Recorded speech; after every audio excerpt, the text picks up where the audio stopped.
We should be live, folks. This is insane. Hello. I'm here with my boldest idea yet. A competitive Pokemon tournament the likes of which we have never seen before. This is going to shake the very foundations of the world, I guarantee you. I guarantee it. The rules are simple. Furret-Only. Final destination. No items. Just kidding. Items are allowed. I'm realizing that the chat is going to cover my No, it's not. It's not going to cover my Furret rules. Our Furreters are already in the chat and they're flooding in. And it's going to be a jolly good day today. Okay. I will soon reveal how to enter the tournament for the greater population. Okay, let me announce the link and all this. And all this stuff.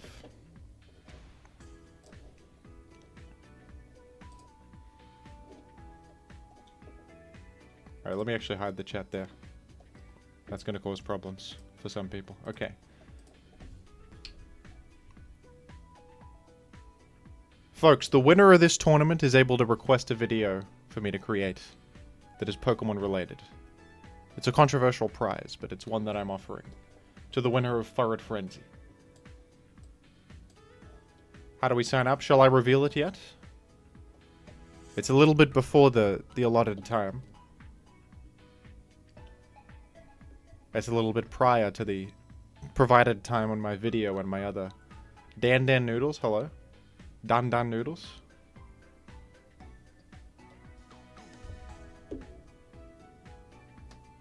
Is Furretress allowed? No. It's just Furret allowed. There's no Linoon. Similar Pokemon, but disallowed. Hello,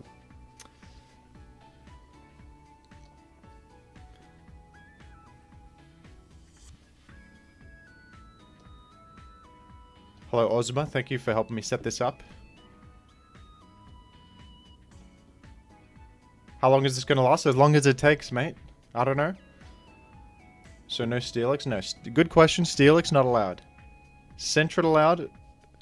We could have allowed Sentret, but I don't know. I suppose he's Furret in a way, but no. Just Furret for now.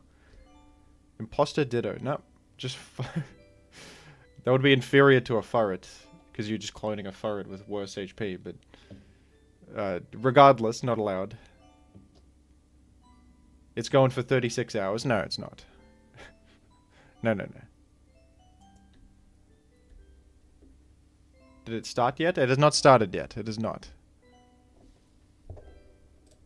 How many chatters have we got in here? It might take a bit to actually fill up the tournament. Wait a minute. 139 chatters. That's a lot of chatters, actually. We got chatters from every corner of the world tuning in. How can we join?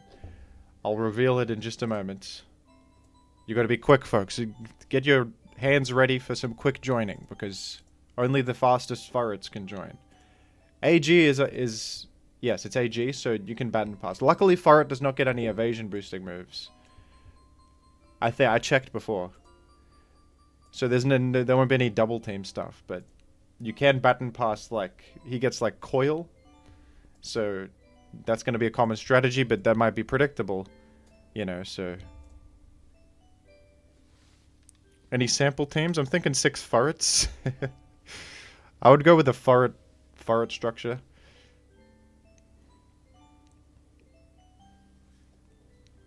Oh, even then you made the challenge code emit doubled. That's good. Thank you, Ozma. Thinking of everything.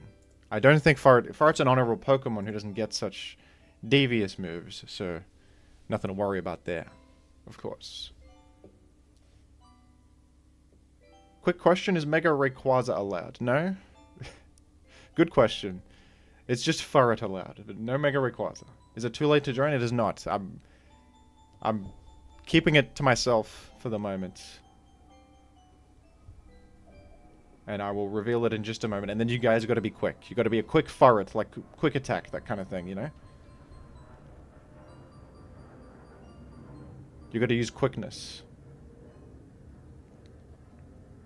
Are the Furrets gaming? Most certainly. Thank you for becoming a member, Wingcap, suggesting that a team of 6 Furrets is smart. I would agree.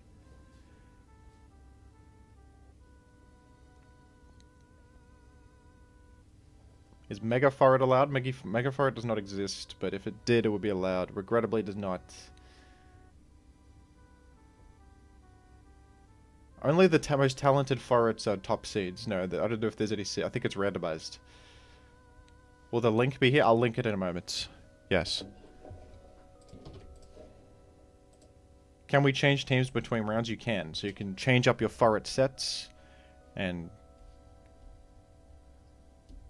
Hey, Munby, how are you? Are you going to join the Furret Frenzy, Munby? I would recommend it. You should get it. You got the most experience out of anyone. You've actually... you got the most Furret accolades out of anyone here. And thank you, Drifting Breath. This is Coraline's chance. I'm sorry to tell you, Corsola is banned from Furret format. Okay, folks. At 9:59 a.m. my time, it's almost 8 p.m. EST. I'm going to reveal how to join. It's simple. You click on this link here. I'm going to press enter any moment now. I will say, some savvy gamers have already found the secret Furret room. And I got to say, for them, like it... For intelligence, I reward intelligence. So they can join early. Because they figured me out.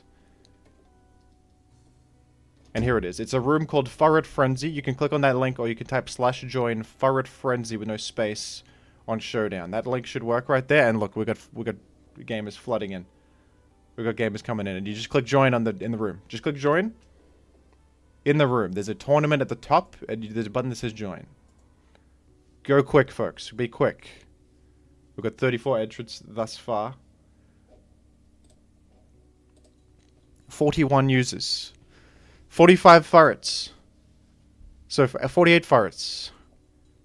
It's at 128. It'll start automatically.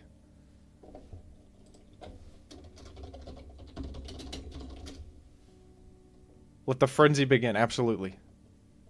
The frenzy begins. I think there should be species clause. I disagree, Mitchell. I'm allowing more Furrets than 1. If it wasn't obvious, 6 Furrets are allowed. Because Furret-Only you might think that you can only use 1 Furret. But no, 6 Furrets are allowed. So make sure to put 6 Furrets on your team. That's the optimal strategy right now.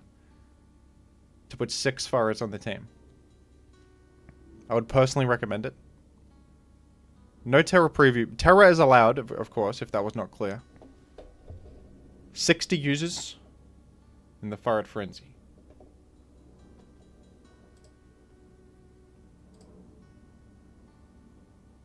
I have a nice little overlay I made for the gaming, by the way. You're gonna love it. I reckon 5 Furrets would be solid. Controversial. Controversial.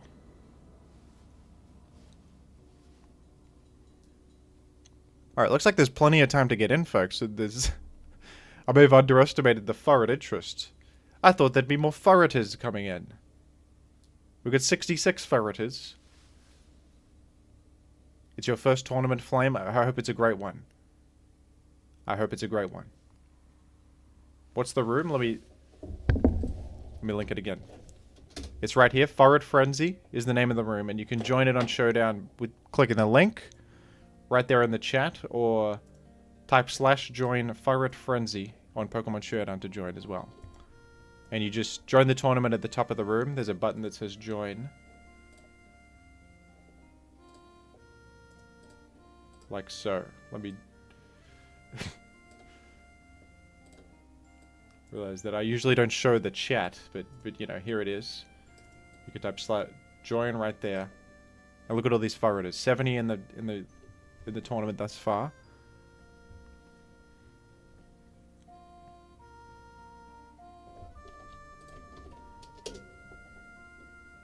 That's the link, folks. Get in here.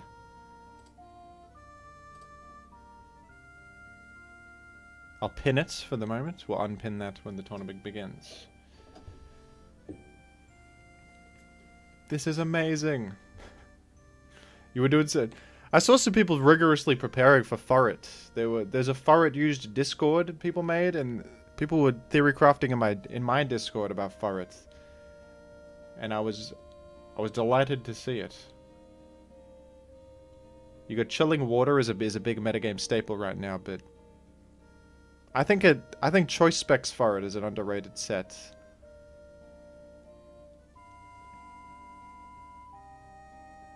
Some might disagree.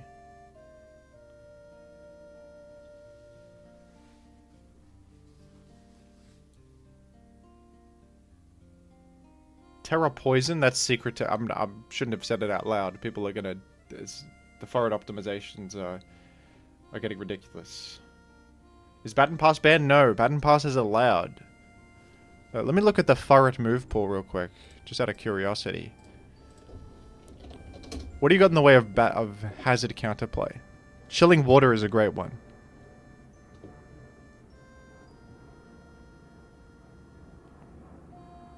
Trick is good.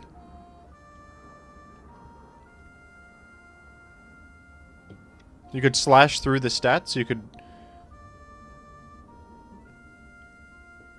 There's many adaptations. Baby doll eyes, charm. We got a lot of options here. It's going to be good. Tidy up is a popular strategy, as is coil. Fire punch could be something. No, probably not. No, but fire punch is anti-Terra Steel technology.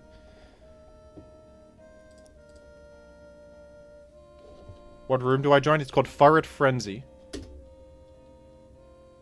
On Pokemon Showdown. You just click that link right there in the chat. And you'll be in.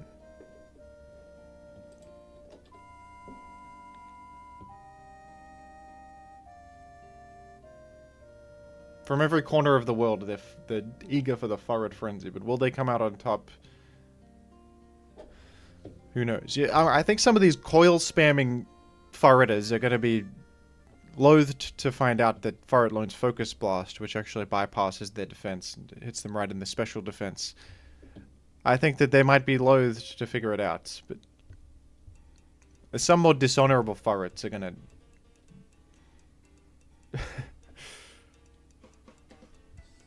are going to have their work cut out for them, let me tell you.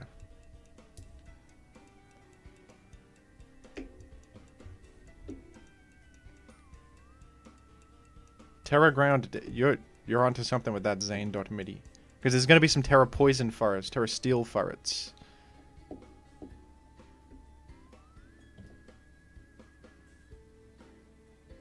There's no evasion moves in Furret's move pool, no. There's no double team. Anthony asks, how should I set up my Furrets to win? It's a good question. Probably with a Furret advantage. Join the room at the pinned at the top there. Anthony. Join that. And you could then subsequently join the tournament within the room. There's a big button that says join at the top there. PokemonShowdown.com/FurretFrenzy.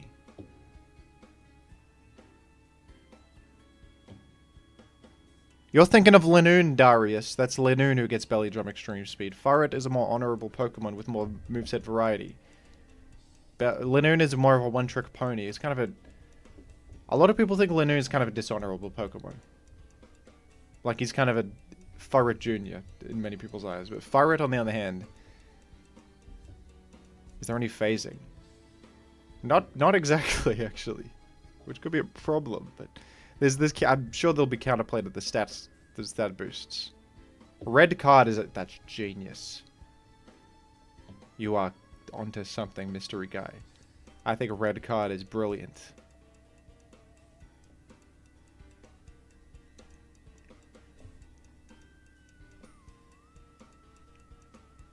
Trick Choice Scarp, in a way, is phasing as well. You know what's a crazy technology? Male Furret. Not male as in gender, but like the item male, the letter, because that can't be tricked. Or you just... No, that's better than itemless, because you can still be tricked with an itemless. Mirror Herb to copy stats. I didn't think it could go this deep. I didn't think it could happen like this. Oh, male is not in Gen 9? They effed it all up. They ruined the metagame. As if male is not in Gen 9. That's a blunder. If you're unaware, folks, you can join on this link. Furret Frenzy on Pokemon Showdown. It's a private room, so you got to join through this link.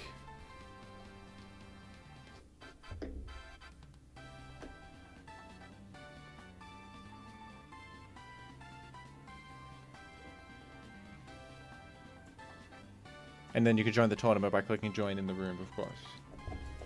Let's go back to the Furret overlay.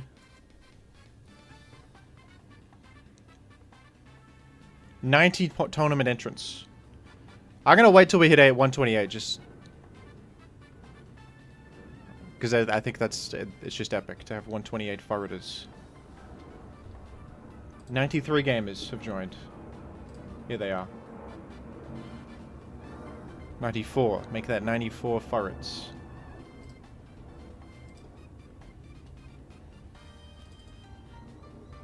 This is my first attempt at something like this, so I wasn't sure how quickly it would fill up.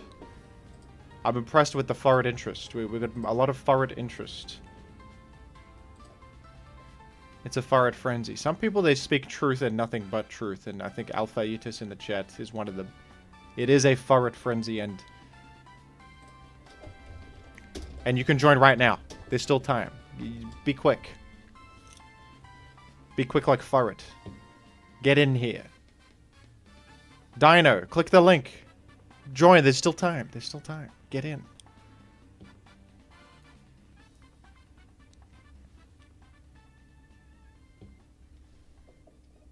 And that's another Furret tactic, is to spread misinformation so that people use bad Furrets, so your Furrets counter those.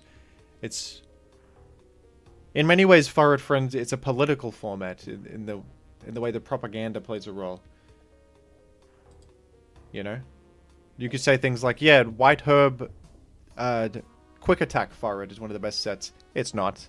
But you're just lying so that people use that, and then you can counteract them with, of course, Terra Ghost, Coil, Power Up Punch Furret. Do we still have time to team build? I suppose, yeah. Put together some Furrets, Ashen. There's still people... It's 104. And 128 is the player cap, and it'll start when it hits 128. So you have a bit of time to build Furrets. How did you create a custom room? I spoke with the Showdown moderation team to get this sorted out. Shout out to Ozma and Isaiah, who have helped me out here. Ozma is actually entering the tournament, which could be interesting. I don't know how much Furret experience you have, but all the best. I'm in the room. How do I enter the tournament? You got to register a name if you haven't already, and then click join. There's this join button here. You just click that. It's as simple as that.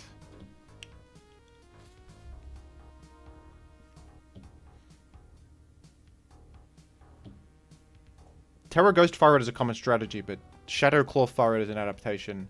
There's also knockoff.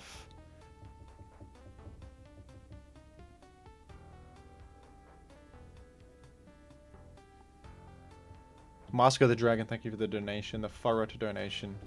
Appreciate it. How many teams are we allowed? You can change teams as much as you want to every game. Between every game, you could just change teams. There's no locked-in teams or anything. So you can switch out Furrets and do as you wish. There's a cat here. There's a cat on the the room. That's insane. That is not a Furret. This is kind of a Furret-esque cat, if I'm being honest. I'm literally just Eddie Ford.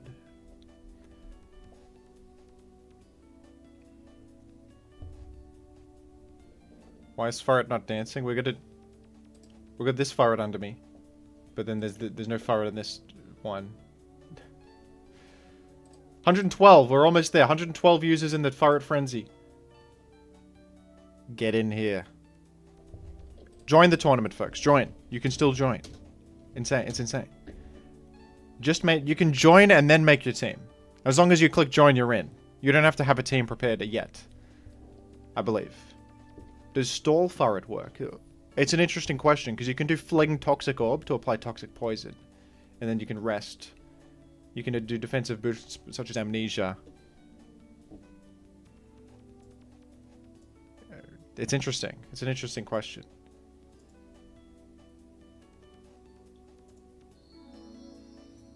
Fling Thief is a good set there. Although, is Knockoff better than Thief? Maybe not, because you can reobtain the item after thiefing. There's a lot of questions to ask in the Furret metagame that are...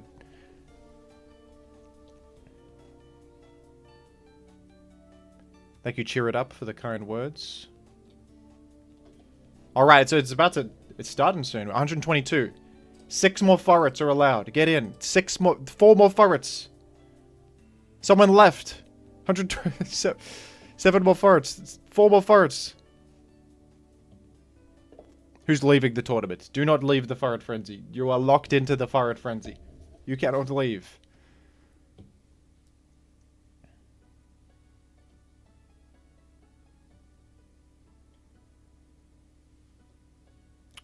There's 4 more Furrets.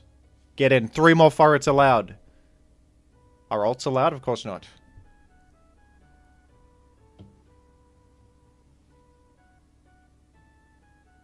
Be honorable. 1 Furret per human. Although, I mean, 6 Furret, you know what I mean. 1 entrant.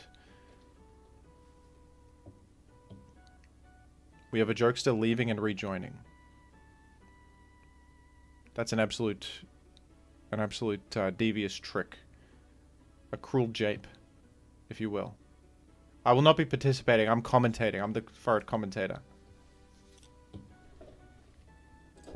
I repeat, 2 more Furrets.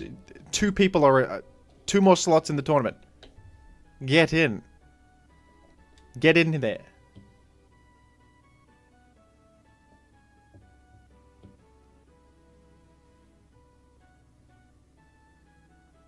Surely there's 2 Furreters. There's 1 more. 127 users. I suppose I could join, but I can't... It would be a conflict of interest for me to join. I have Furret experience. It's in progress. We're in. We're in. Will it say in the chat if games begin? Yes. The first battle is here. Okay. Tomotako versus... Wait, Tomotako only has a single Furret. That's not good, Tomo. You could have more Furrets. You could have put more Furrets on the team, Tomotako. That's a disadvantage right off the bat. Is that the 1 Furret against 6 is not a very good matchup. I don't think that this Furret is going to last very long here. Unless it's the greatest Furret of all time. It's better be a good Furret. This Furret better be well trained. That's all I could say. Tomotako, you better... just like that, our first game has gone to Little Filou. Okay, in game 2 you can bring... In game 2 you can bring more Furrets. I would like you to understand. Add more Furrets to your team right now.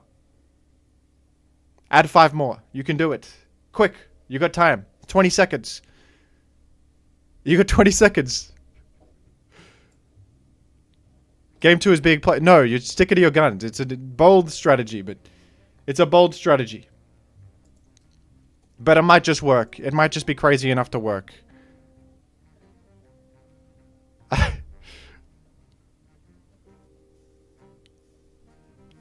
Defense curl! Will you live the brick break? You lived it! Tell me you got rest at least. Rest would come in handy here. No. Well, that was closer. That was a closer battle. GG's. It was a bit of a sweep from Little Fellow there. It wasn't really close. Okay, let's take a look at this one that just started. Mimo's Gun versus the Otaku That Could. 6 versus 6 Furrets. This is more like more of a metagame Furret battle. And this one, it's interesting, the lead matchup. What do you go with? Furret or perhaps... both players seem to have gone with Furret. And it looks like both are leftovers Furret. Because you can, of course, frisk to see the enemy's item with... Charm has failed. A substitute has called out the charm from enemy Furret. It's incredible. Tidy up. You removed your own substitute with Tidy Up. You forgot that interaction. Tidy Up removes substitutes as well as hazards. I don't think that you thought about that. Body Slam Paralysis might just come into play. It is not. Will we see a timely Terror Ghost from the enemy Furret to play around Charm has failed. The insane call out. Insane. A substitute on the precise charm turn. Baton pass out to a different Furret. This is absolutely insane. Which Furret will we go to? A physical. It is worth noting that the Furret coming in cannot be frisked. Frisk happens at the start of the turn. Body Slam breaks the substitute.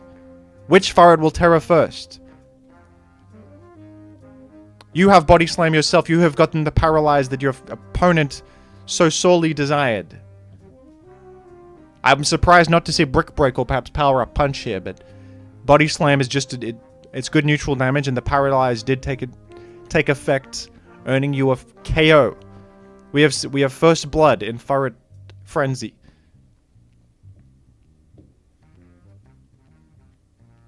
We have First Blood. That is a one-hit KO, and that Furret does not have any defensive investment or HP EVs or anything. That is a aggressive Furret.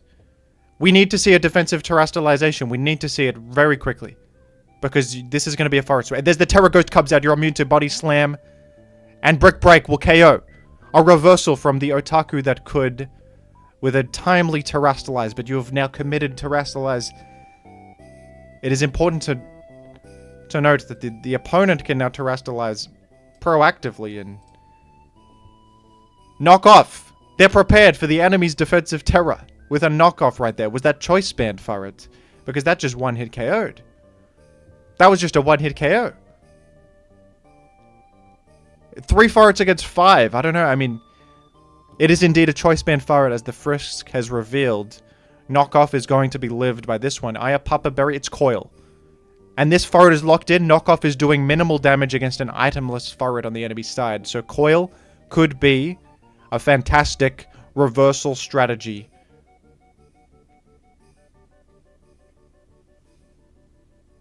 Protect. Trailblaze is brilliant to raise speed.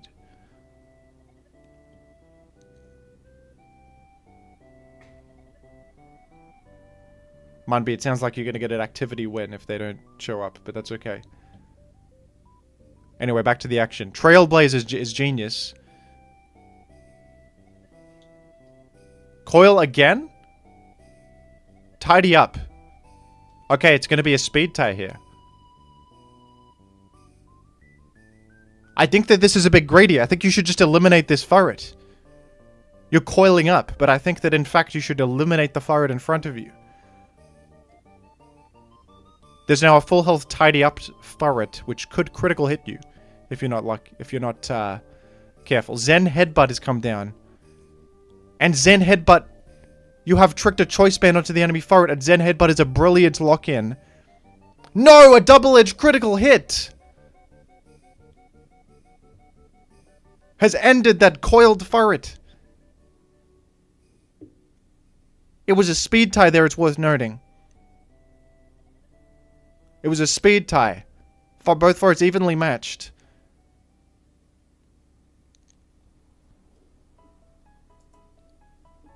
Is there anything on these? There's 2 Furrets against 5.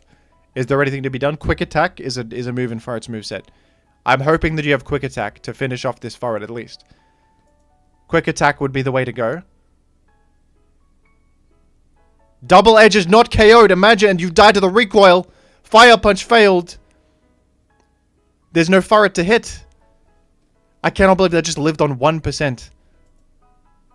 Unbelievably close right there.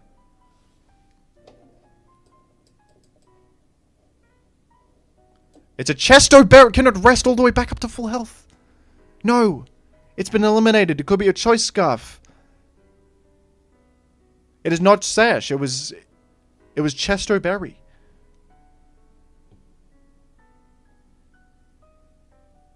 And I think it's over. This is an experienced Furreter who was a bit upset at the critical hit on the double edge a bit earlier, but as is the way of the world, you can't. Not every Furret can have its day. It's a common adage, and it rings true here. Seed Bomb is... It's not Furret's highest damaging option. It's an interesting choice. Could be on a Terra Ground Furret or Terra Rock Furret. But against a regular old Furret. It's not going to cut it.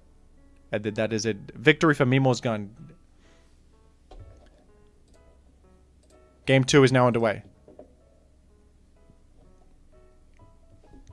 Mimo's gun with 1 win on the books. Will we see a comeback? It is yet to be confirmed. Frisco Choice Band.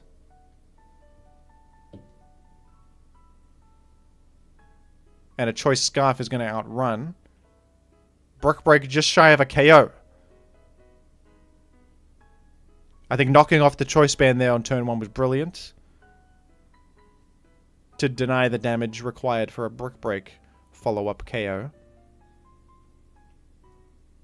An itemless Furret on the field here is up at the moment. Double Edge gonna finish off the enemy Furret, and Double Edge is a controversial option because it deals recoil damage, but sometimes, you know, things come at a cost. High damage comes at the cost of... You have just Terra normaled. You have spent your Terra for more damage, but the enemy Furret Terra Ghost Coil has absolutely called you out. That is a huge call out.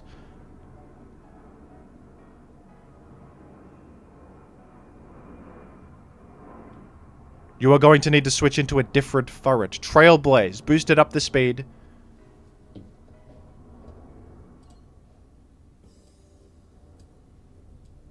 Knockoff is super effective there, but the defense is getting out of control.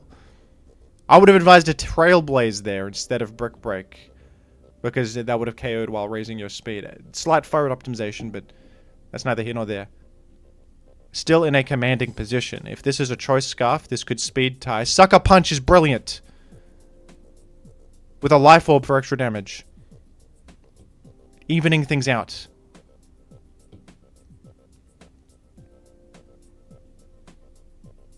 This is a closer game. Even on the Furret count, 4 on 4. Dig! To dodge a charm, it's incredible. That Furret is nowhere to be seen. It's underground. Dig, 22%. Charm has gone through post-dig. Which is it's interesting. You turn out, resetting the stats. You've reset your charm stat debuff to use your Furret for later. The Body Slam is not paralyzed there. There's a lot of Body Slam paralyzed fishing in this metagame. I think that you could even consider Terra Electric Furret to be immune to paralysis, but you know, that's advanced level strategies. Substitute. Well, they're called out with the Body Slam. You were trying to play around Charm right there, but no. I think that Otaku is adapting to your playstyle, because that play worked last game, but this game, not so much. Not so much. Substitute again. And the Otaku will not fall for it. It will not fall for your tricks. Go on then. Substitute again. It will not work. You are playing with fire against this Furret. You are not going to... And that time, I believe you just fall to a Body Slam. No! You've just lived, but you don't have any attack because of the charm. Baton Pass Out is a good move. That's brilliant. Your Terra Normal Furret is still active. And that is interesting, because that will do good damage with the Terra Normal. But Charm was a good move by Otaku, completely cutting your damage output. Look at this. This Furret is dealing no damage with Terra Normal. It's a Furret sacrifice, and you could go back to the Terra Normal Furret. But I don't think it'll one-hit this enemy. It's going to do about 60, because -2 did like 30 something. 37, it could do 75 actually, with a high roll. It did, it actually did. An insane one hit. Okay, this Terra Normal Furret is an absolute asset right now. Because of course Otaku has spent their Terra and cannot defensively answer a simple normal type stab option. It's brilliant, it's brilliant. And you are ahead of game. If you could secure this game, you are progressing to the next round. You are progressing to the next round. Another one hit. That is enormous. 2 more Furrets. Can you just eliminate... You will die to the recoil, but that is a worthy price to pay for a Furret advantage, and it has come to pass. We know the crit didn't matter. And you know me. I never look when I click. 1 Furret against 2. This Furret better be outstanding. This better be the best Furret I've ever seen. It's got a Chesto Berry, that's promising. It could rest, it could do some rest shenanigans. It could coil. Body Slam is dealt an impressive 60%. It's a paralysis. Coil, you can rest. You can live this Body Slam. But will it be enough? No, a high roll secures the game. Me more. I'm sorry, Otaku. You adapted well, but you just couldn't do it. And me, congratulations, you've progressed to the next round. Let's take a look at this one between Ozma and ST Best Inc. It's already begun. Well, let's look at the first turn. Sorry. We have to go back. We have to go back to the beginning.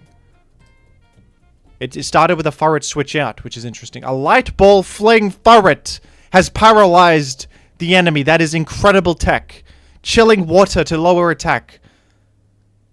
It did pathetic damage because it has no item. It impervious to knockoff damage. Chilling water again. And these Furrets they are ruined. Tidy up on a protect turn. Again. Chilling water. You are back to neutral. Tidy up again. You are losing 1v1 to the chilling water. You're gaining speed, but what for? Where are you going at such a pace? There's nowhere to go. You are slowly losing to chilling water. This is not going to work out. ST Best Inc. has come prepared for the Furret metagame, and you are not ready. You don't know what this... You don't understand this business. This isn't going to work out. Reverse... never mind. You had it planned from the beginning. You will lower your health for the reversal sweep. But a Terra Ghost... It's Sucker Punch, but it's not enough after the chilling water chip damage. But now it might be. And it is.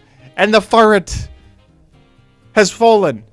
But you're -2 quick attack, never mind.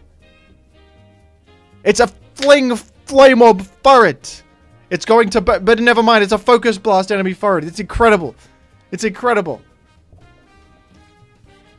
Play rough. What the hell is that for? Terra Dragon Furret. Who will never know. It gets focus blasted. I told you Choice Specs Furret was the way. I told you folks the Choice Specs Furret was the metagame right now. It is sweeping. It is a Furret sweep. It has never been... It was never a contention. Ozma looked horrendous at the beginning. But it was never... After spending your...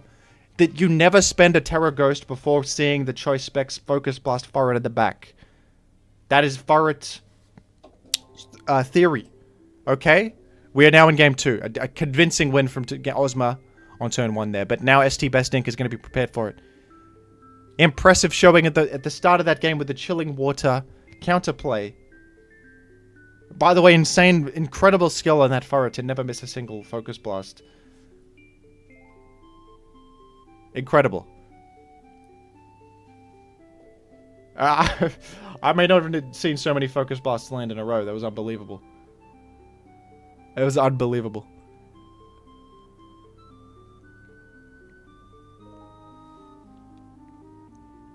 I told you folks, Choice Specs. Everyone's focusing on Coil. Thunderbolt Furret. On turn 1, it's a bold move. It is a bold strategy, and it is dealing significant damage. Agility. Bat and pass out. To the Choice Specs Furret, it's a great strategy. It will force a Terra Ghost early. It will force an early Terra Ghost. Thunderbolt is significant damage. That is significant. Terra Electric. I was thinking of this. Not only are you neutral to the Focus Blast, you have boosted your Thunderbolt damage, and also you are immune to paralysis. So you can't be hit by the Fling Light Ball Furret. You are impervious to paralysis. It's brilliant. The Furret metagame is going very... It's evolving before our eyes, and I can scarcely believe it. I can scarcely believe it. It's Choice Specs Thunderbolt. Brick Break is going to KO there. That Terra Fighting is a good move. Post Terra Commitment, Choice Scuff Terra Fighting might just sweep here. No. Charm. It appears to be another Fling Flame Orb Furret, but not today. I think Fling was a better move than Charm there. The fling is a permanent debuff to Ozma's most valuable Furret. Now they exit, it can come in later. It revealed to be a Rocky Helmet Furret on our side here from ST Best. This is why you need play rough, exactly, for the Terra fighting. Substitute. It lives the knockoff. Focus punch Furret. It only does 55. That is an incredibly bulky Furret. It came prepared for this very matchup. And maybe falling to that damage is advantageous actually for ST Best, because we know that the knockoff would not have broken it. We know the knockoff would not have broken sub and would have allowed a subsequent focus punch. Tidy up in the face of a choice band Furret is a risky move. What if Brick Break came down? Ozma knew it was Body Slam. Endure. A paralysis could happen. Lychee Berry. Reversal. Is this it? I don't think that these... Quick Attack could end this. Quick Attack could finish off the enemy Furret. Sucker Punch to play around Quick Attack, but it was not even a Quick Attack. You could have reversaled Ozma. You didn't know. How could you have known? It's an intelligent move, but the Choice Scarf Brick Break Furret is poised for a switch in. Imagine if this got flung earlier. You just fling a Flame Orb on this? Your Rocky Helmet Furret could have walled it. You see, you live this. Fling. It's a paralysis. So you're saying there's a chance. A Play Rough? Chilling Water? It's not going to be enough, I don't think. No. No, it's not. It was a valiant effort. But folks, it's just a Furret sweep. It's a 2-0 from Ozma, and a convincing. Ozma, one of the favorites to win this event. Many have said. Mint Yerb versus Portobello Mushroom. And let's take a look at this. Game 1. We have missed a bit of context here.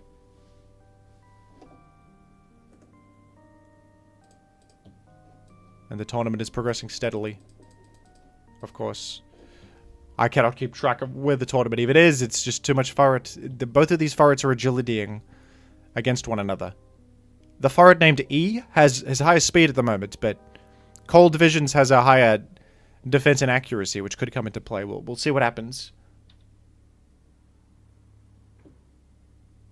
We'll see how it goes.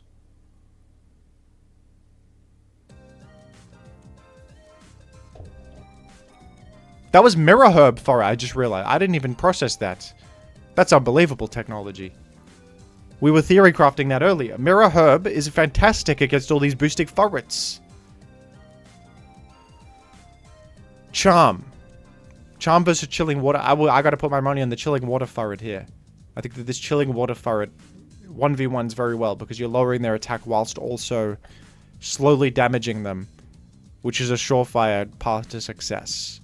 In my eyes. A coil there. I probably just would click another Chilling Water. Just keep it simple. Just keep it simple.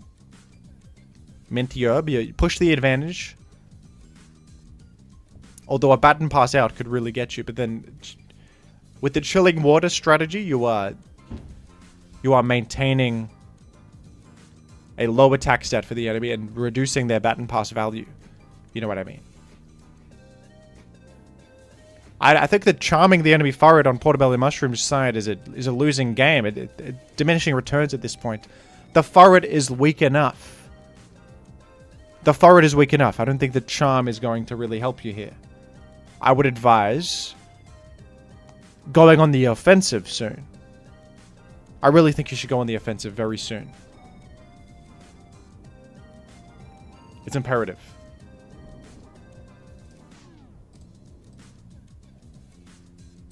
We have, by the way, 693 viewers here. Thank you to all the Furret viewers. Tuning in. It's an intense moment. Both of these players are really thinking about their position, because either Furret could pull out a trick. It's Baton Pass. We're going on the offensive, as I suggested, and I think that it's a great move. We're going to Furret, named F.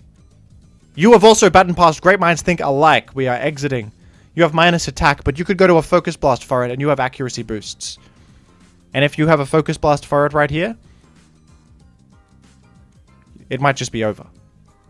No, Amnesia. Okay, we're making the most the most powerful forwards of all time. We are constructing the most powerful forwards ever imagined. Amnesia is intelligent in the choice specs forward metagame to play around focus blasts.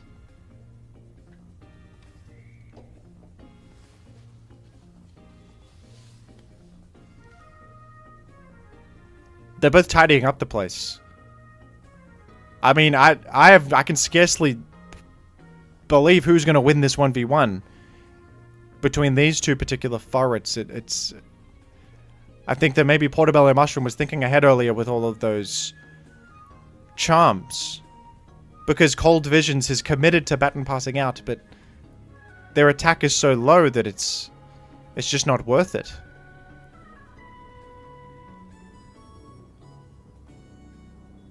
It's just not worth it at this point. Baton pass out again. And both of these players are attempting to construct a forward never before imagined. I cannot believe how powerful these are getting. Focus energy. Trick! Choice Scarf! You have locked that forward into its own doom.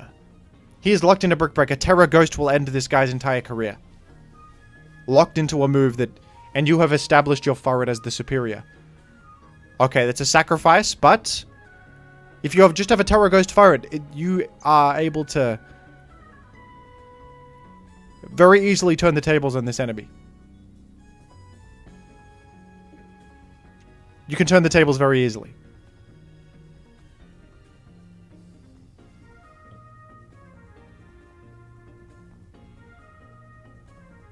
Do you really not have Terror Ghost? It's a standard Terror Fairy. Well, it resists, but that's still... I don't think this is going to be enough. You've just spent your Terror. And you're still dying. Chilling Water. Mint Yerb, I don't think that you have thought this one through. You needed Terror Ghost on at least one of your forwards. At least one of them needs to have it. It's standard forward procedure. It's a common forward tactic. You need Terror Ghost on at least one to punish these kinds of positions. The trick choice was a beautiful move. It ended his entire strategy, but you were locked in. You've locked yourself into your own fate. Ironically, you have given him the speed necessary to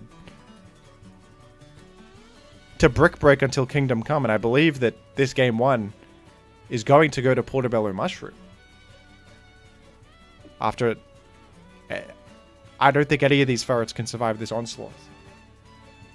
Is this the first forward 6-0 of the tournament? I think so. Because I don't think that any of these last 3 forwards have a chance at life. It's a forfeit. It's an honorable forfeit, and we're going to go to a game 2.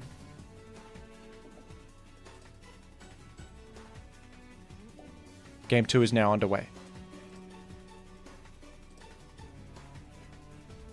Will Mint Yerb come back from this? First to do victories will, of course, progress to the next stage.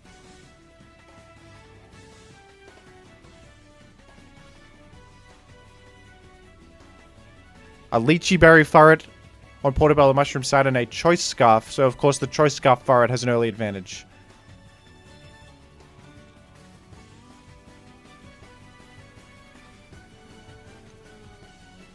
An aggressive opener in the Furret metagame is wow, a bold move on turn 1. Focus Punch with a Choice Scarf Furret. By the way, absolutely nuts moveset. You have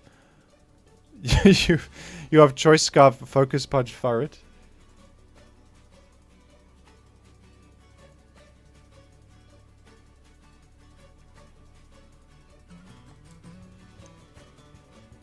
A simple BP out. A simple BP out will... The BP on a Choice Scarf Furret, that's actually brilliant. I support that. Because you can trick and then BP again. Cold Visions has been a successful Furret in many of these games, but... Mirror Herb, incredible. Mirror Herb plus Coil. Now these are the kinds of Minty Yerb out plays we want to see.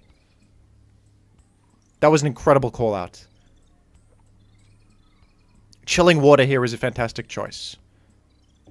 I agree wholeheartedly with the Chilling Water there. I think it's a great click.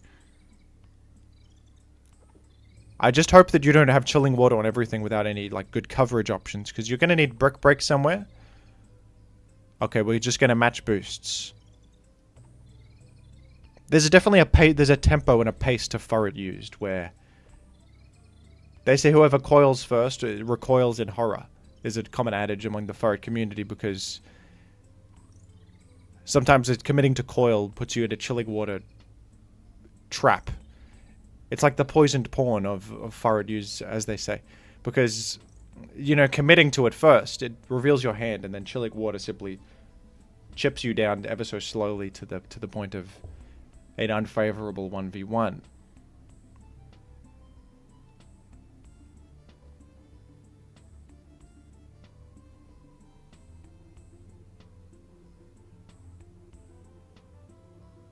Cold Vision's back on the field, one of the most famous Furrets, and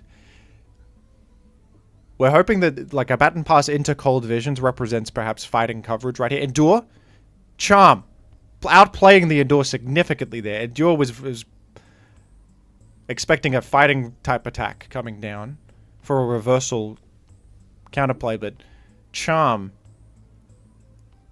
is brilliant. It's frankly... Stockfish could not have thought of that one. Stockfish would have done something else.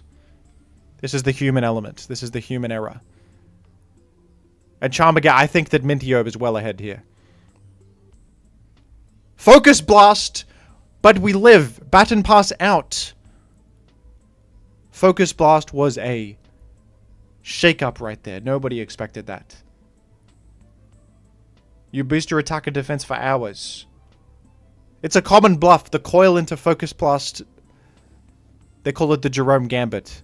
And a Terra fighting. Maranga Berry has raised special defense. I cannot believe it. Amnesia. This is how you play around. This is what Mintiob has always done. Is turn these situations on their head. But all it takes, I think one more Focus Blast will do it. You just really need Terra Ghost on one of your Terra Fairy. You have completely destroyed Portobello Mushroom with that Terra Fairy. Focus Blast only dealing 6%. Hyper Voice has done nothing. Just tell me you have all you need is an attack to secure this one. A simple attack and it's over. Pikmin in the chat is wondering why Focus Blast is not missing. It's because of the accuracy boosts from Coil. Focus Energy. This is a great adaptation because that'll bypass the defensive Fury Swipes. And there's the crit. Fury Swipes maximizes the odds of a crit, but Focus Blast has gotten through. It's made its way through. All that work, all that Amnesia boost, Maranga Berry, a brilliant move. All for naught?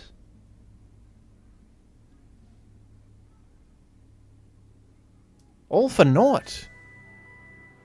The Furret named T has defied the odds with simple... They say slow and steady wins the race. These Fury Swipes, only one of them crit. Post-Focus Energy, you were really hoping for more crits there, but sometimes it doesn't come. It doesn't happen like that.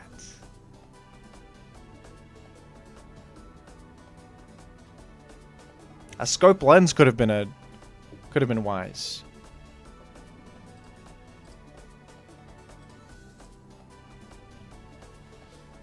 Can Mintiob come back from this? I mean, that is a significant deficit. I think that was an impressive live right there. I think that Mintiob keeps doing these tidy ups that just they don't accomplish much because what's the point of tidying up if you're slower post tidy up against this Furret? Quick Claw would be a good move here. That Furret all along had a Focus Sash. It tells a story. I think the Portobello Mushroom is going to close this one out very quickly. We're going to need a miracle. Focus Blast can't even miss. There's accuracy through the roof.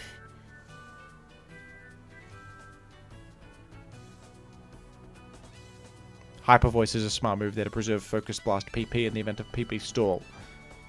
And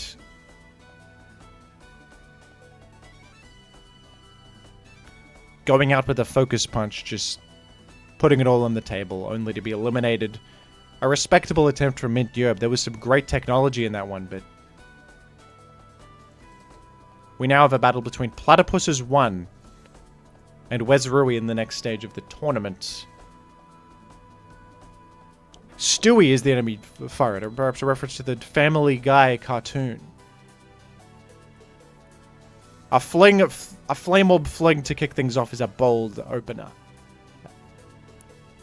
The Furret on the side of Platypus's 0 is now completely crippled for the remainder of the game. Although rest could come down and you would never know it. Tidy up. We're trying to baton pass out to a different Furret, I think. That seems to be the game plan. And it looks like a pretty defensively invested Furret, taking minimal damage from this Brick Break, despite it being super effective.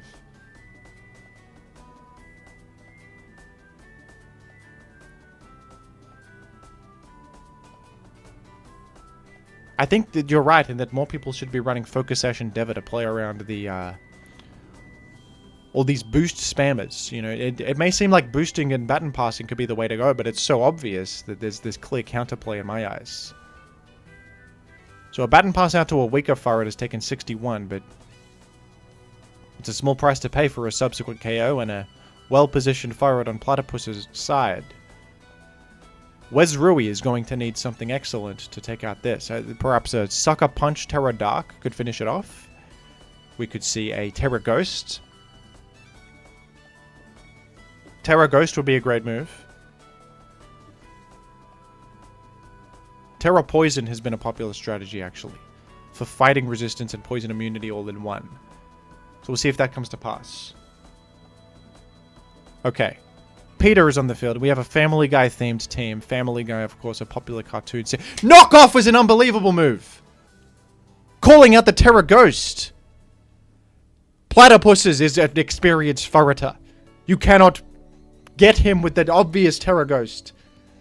I mean, come on. And then after that, I think that is a significant statement. And Wezrui is going to need perhaps Endure Endeavor. Quick Attack. It's Meg on the field. Meg is going to need something. Focus Sash we need. No Focus Sash. No more Terra.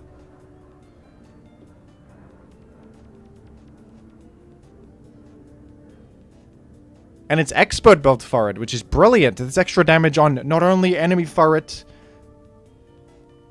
in its base form, but also Terra Ghost Furret with the knockoff is super effective damage. That might have been what pushed that damage roll to lethal numbers.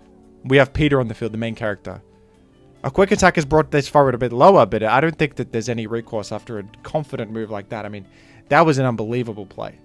That was might be the best Furret play I've seen in this entire tournament so far. And it's Lois. And I don't think that Lois has many prospects of... It's a defensively invested Lois, but there's 5 more Furrets to contend with. I don't know if this can be done. I just don't think it could be done. It's a hyper-offense strategy from Platypus. Most, but they're trying to coil, amnesia, chilling water, all this stuff. Just kill them. Just get them. Is a better strategy. Game 2 beginning any moment. Will we see an adaptation from Wezrui to the... I mean, after a move like that, it works in the first game, but can you maintain that momentum going into Game 2? Go on, Wezrui. You have to confirm. You're in... Okay. I thought for a moment Wezrui was going to leave the tournament, but no.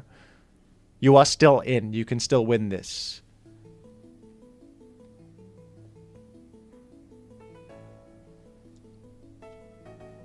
Thinking about which Furret to open with. It might seem like, you know, oh, they're all Furret. Haha. Yes, they're all Furret, but each Furret is very different. And it's a player versus player moment where you do you want to lead with your Choice Scarf Furret inviting an early Terror, or do you want to lead with your Fling Flame Orb Furret, start things off with a tidy up opener for the BP follow-up and just go aggressive like that? Maybe a choice specs for it to play around a coil or a charm opener or even a fling flame orb. And it looks like a flame orb. And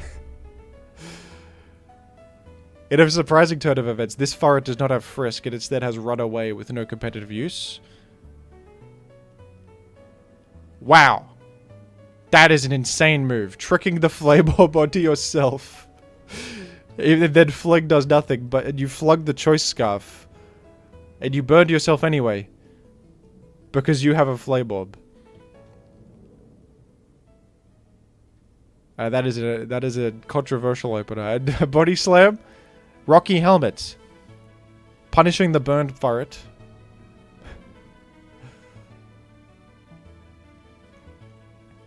Dealing minimal damage, taking a lot from burn, and Brick Break is doing nothing. You got to get Peter out of the field. Peter is not it. Peter needs to exit. People tell me that Facade Furret on Flame Orb is good. Flame Orb cuts your damage. Facade is not worth it over the utility of Body Slam. In my eyes. Anyway.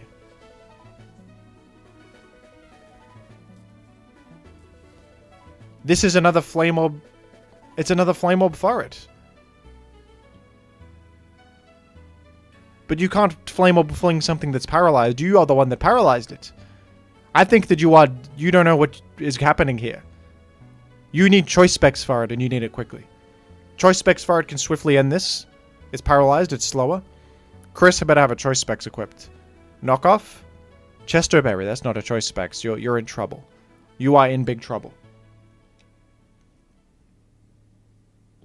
Coil of your own. You will against a paralyzed opponent it might work. It might be your best bet, depending on your team structure. You might not have the Choice Specs Furret to get this elimination through.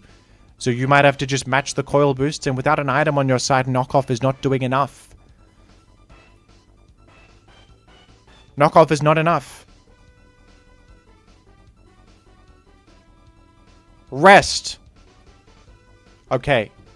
That's healed you significantly. However, 2 turns of resting, your Chesterberry is no longer there, so that enemy Furret has 2 turns to plot its devious mastermind plan. It could baton pass out to a sub-focus punch Furret. It could just brick break you. It could go anywhere. It could go to Linoon illegally. That would be against the rules, but the rules were meant to be broken. Just kidding, that would be invalid in the tournament rules. And impossible to obtain, but some of these Furreters have tricks up their sleeve, the likes of which I have not personally ever seen.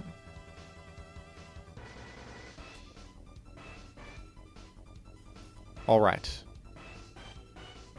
I see Gib and Greg in a battle.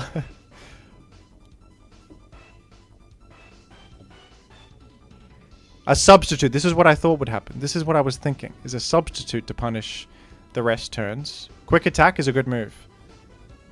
And that's interesting. I mean, you're going here to match coils on a different Furret because your own Furret was paralyzed, so you probably feel you have better odds here.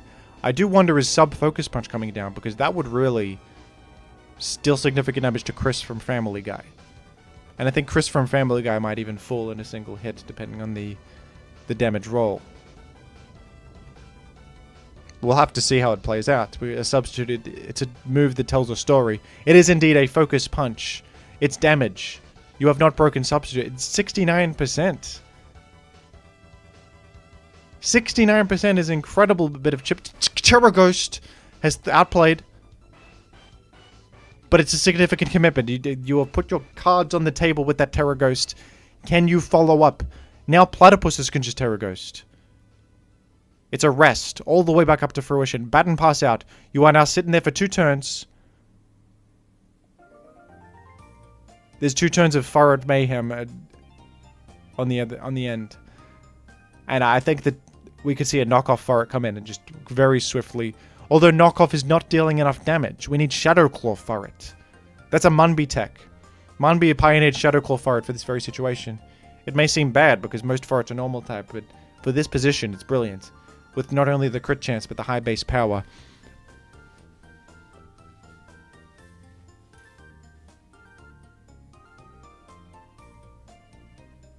Endeavor will not work against a Terror Ghost Furret either. Knockoff is your best bet.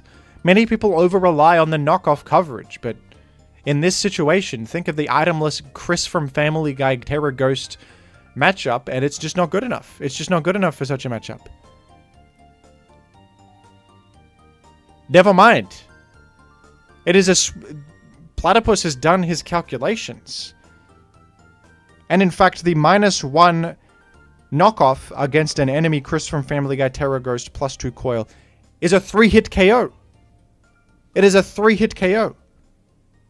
And that is going to end Chris from Family Guy. And this Furret right here has a tidy up. It's got an accuracy boost. And an expert belt. Wes Rui has spent the terror. And at simple brick break, it might just KO. Fling Flame Orb has put Wes Rui back into the conversation with an incredible reversal. An unbelievable reversal right there. You're still tidying up the place. If nothing else, Furret is a cleanliness fiend. Tidying up in the face of a burning house. You are burned and you are still tidying up the place. It's incredible. It's fortuitous. You've batted passed out. It's not your time, Furret. Go to a different Furret. Brick Break is a good call out, but is it enough? Big Guy has joined the chat as a spectator.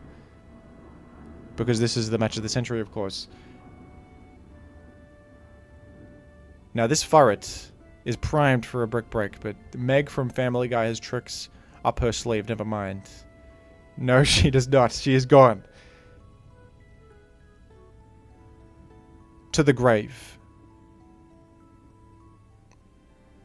Which Furret comes in? I think that many of them are chipped. This one, 2 of them are burned. It's not looking good for the Family Guy team. It is not looking good at all.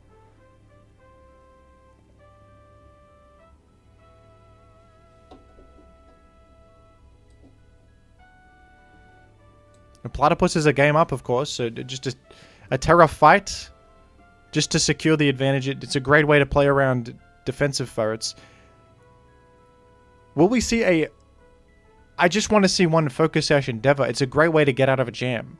Focus Sash Endeavor Furret is great against these things. Positions like this.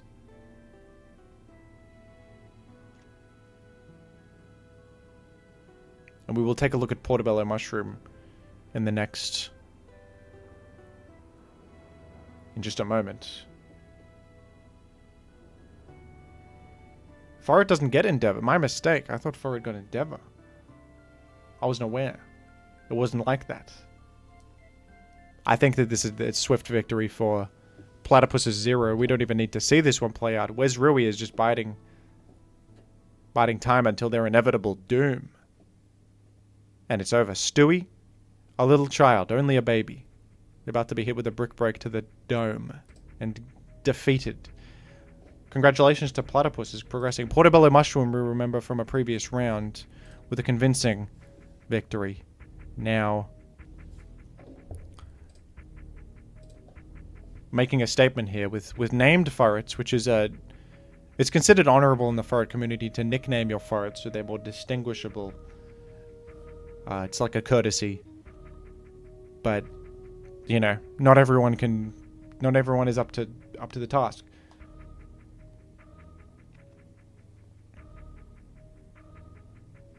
Apparently these two players are friends and they are sparring partners. They've been practicing Furret-Used all night for this tournament, so this will be one of the highest level games of the tournament so far between two very experienced players that have faced each other in the Furret fields more than once. I can tell you that. That is Life Orb. It's been knocked off. And a Choice Band on the enemy side.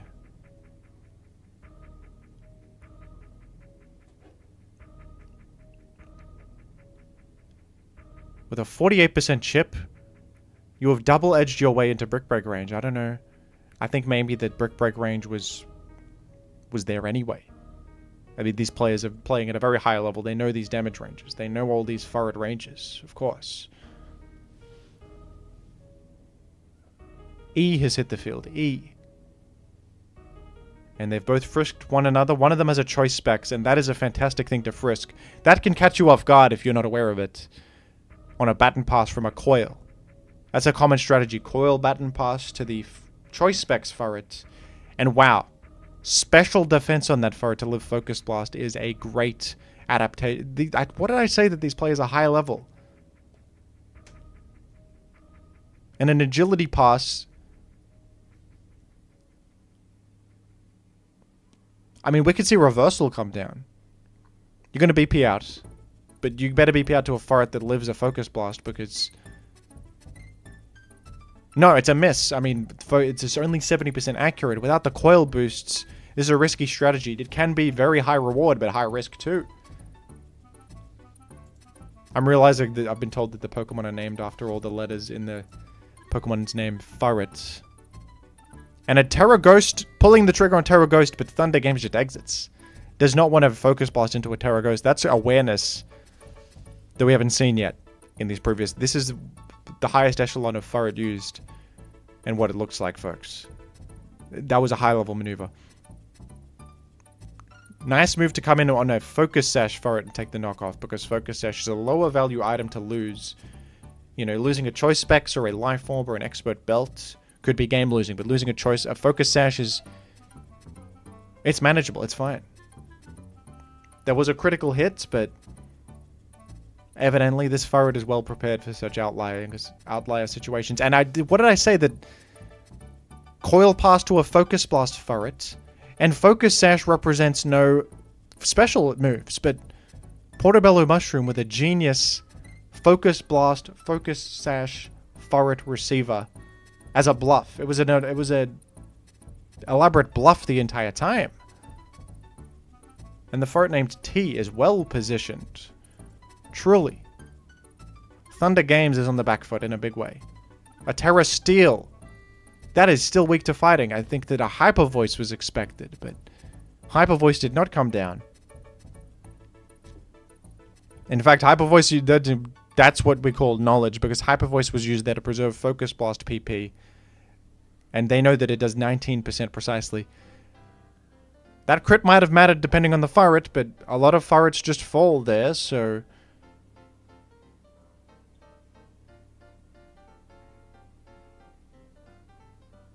Will this Furret live? It does, it does. That previous Furret may have lived. With defensive boosts, you're looking excellent in the face of this double edge. I mean, it's not going to be enough. And one more... I mean, this better be the best Furret ever done. It lived the hit, but at what cost? Ice Punch? You're going for Freeze Chance. It's a good move. Play to your outs, but... Thunder Games says this was embarrassing. These higher level Furret players hold themselves to a high standard. And when you're in a position where you're going for the Ice Punch freeze as your only out, it's a little bit embarrassing. They're a prideful bunch, the Furret. Sorry, I'm in the wrong... I am in the wrong one. Here's game 2 of between Portobello Mushrooms and Thunder Games. Game 2. It's a point of pride between these two players, and they have come with their most valuable Furrets for a tournament game that is going to go down in the history books, I'm sure.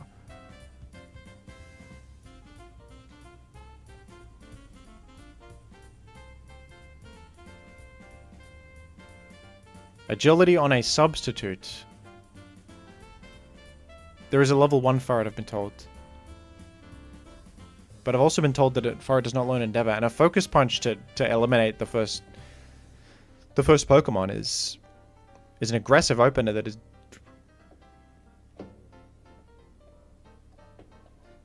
really earned the respect of the viewers, I'm sure. It was a fantastic opener. That's a hard-hitting punch. A lot of people don't expect that much damage output from Furret, but looks can be deceiving, let me tell you. I think Sub Punch is one of the most underrated sets in this format, and Thunder Games is a player who's on top of the metagame and knows these things. A Quick Attack. The Sucker Punch was kind of a good move, getting Chip in there, actually outpacing Quick Attack. It is higher in the priority bracket. Not a lot of people realize that. Double Edge is only dealing 40. Brick Break with significant chip. Falling to a Life Orb recoil there, though. 4 on 5 Furrets, but worth noting that Thunder Games Furret here is very chipped at 41%. A simple Brick Break will finish this off. I've been told Quick Attack and Sucker Punch have the same priority. That's my mistake. There was a speed tie on the prior bracket there. Or it could have been a faster Sucker Punch Furret, we're not sure. Taking the opportunity to tidy up and coil against a weaker attacker.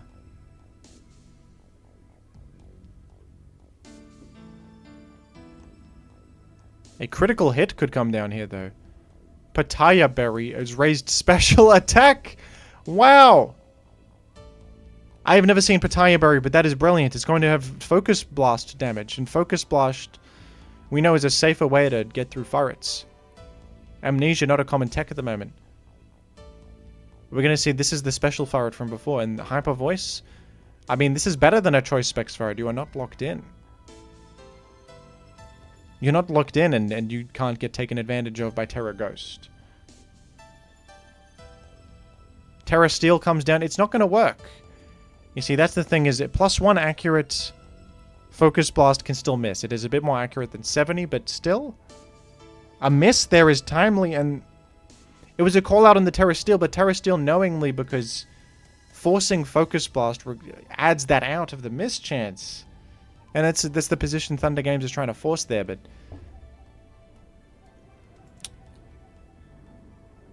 it didn't work out for hitting a single one is certain death. Another miss in the books. A Surf for powerful neutral damage will both bypass the defensive boosts, and it is 3 on 3 all of a sudden. Thunder Games bringing this one back.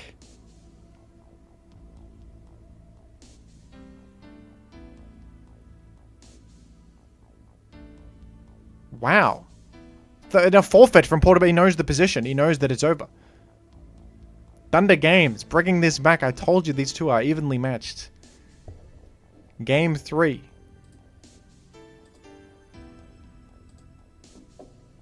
Is here. This is the most intense one so far. This has been very close between these two players.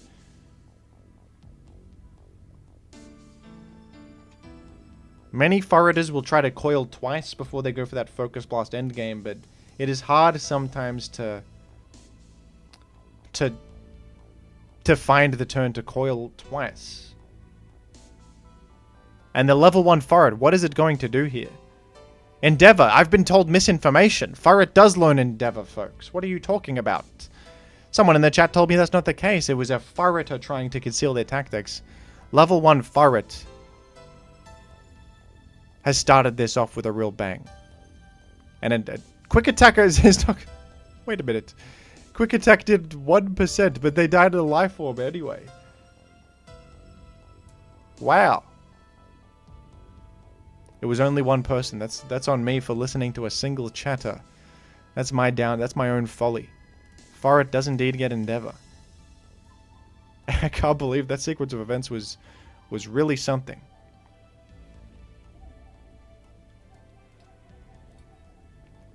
I cannot believe that. I mean, you can consider it a trade on the end of the Endeavor Furret. That appears to be choice banned on the enemy's side. Thunder Games going on the offensive. Double Edge is a 2-hit KO here. And Agility is an interesting play. Leftovers Chip Hill could come in could be a real factor.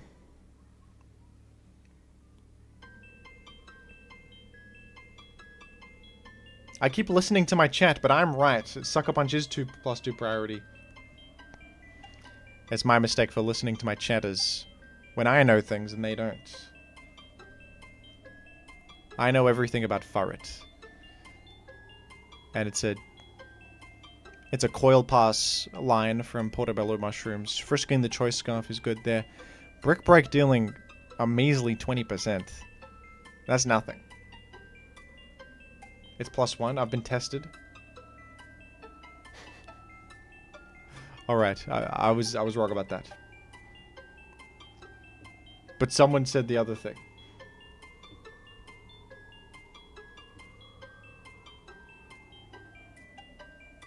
Sometimes I'm wrong too. It's okay. I know about Furret's moveset. I don't know about the little minutia like which has the priority bracket because...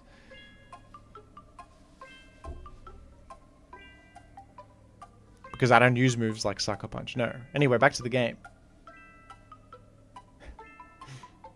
Gibbon, you've hit top 16 in Furret? Jeez. How's the bracket looking? Let's take a quick look at the bracket. Wait a minute. A Terra Fighting is a genius move there because that... Wow. A substitute. Terra Fighting for neutral typing against Brick Break. Allowing a sub to... And it's a boosted Focus Punch. That's going to deal lethal damage. Yes. Yes, indeed.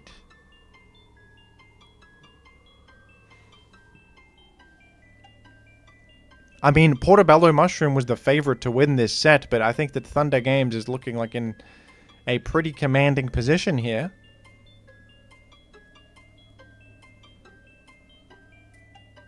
Making a significant comeback last game, and now... I mean, it could really go either way as well. There's 4-on-4 Furrets. Knockoff is a good move. Lychee Berry has been eliminated. You could have actually Focus Punched there. That would have been a very advanced move to Focus Punch, but... The risk reward wasn't too bad on a Focus Punch there. Are we going to see a... Okay, no time to substitute. Knockoff even through fighting typing. I think I agree with Focus Punching. It just denies another agility or a boost.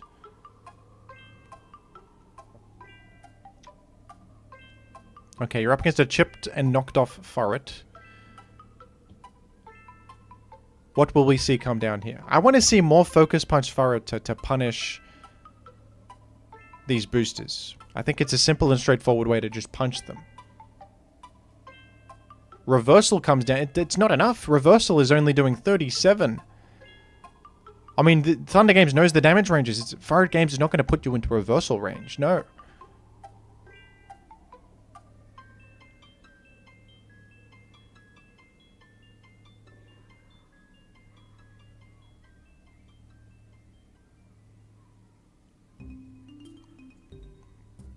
I can scarcely even analyze this position. It's so complex. But the Pitaya Berry tidy up Furret is unbelievable.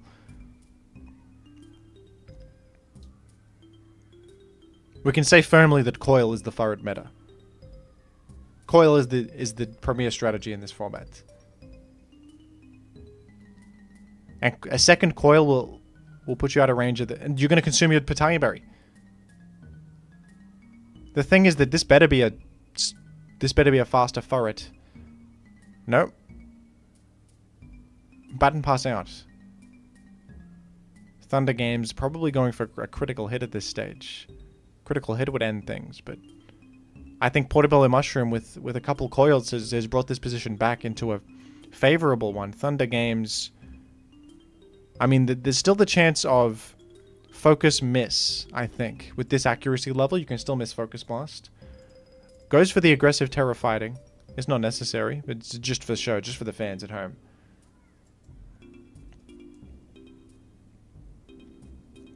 I think Portobello Mushroom should go for Hyper Voice for accuracy's sake. Goes for the Focus Blast anyway. Focus Blast can't miss, actually. I've been told by Hypno Toad in the chat. I mean, Portobello Mushroom knows these numbers better than me. And it looked dicey for a bit there. A great comeback in Game 2. And this was a close game.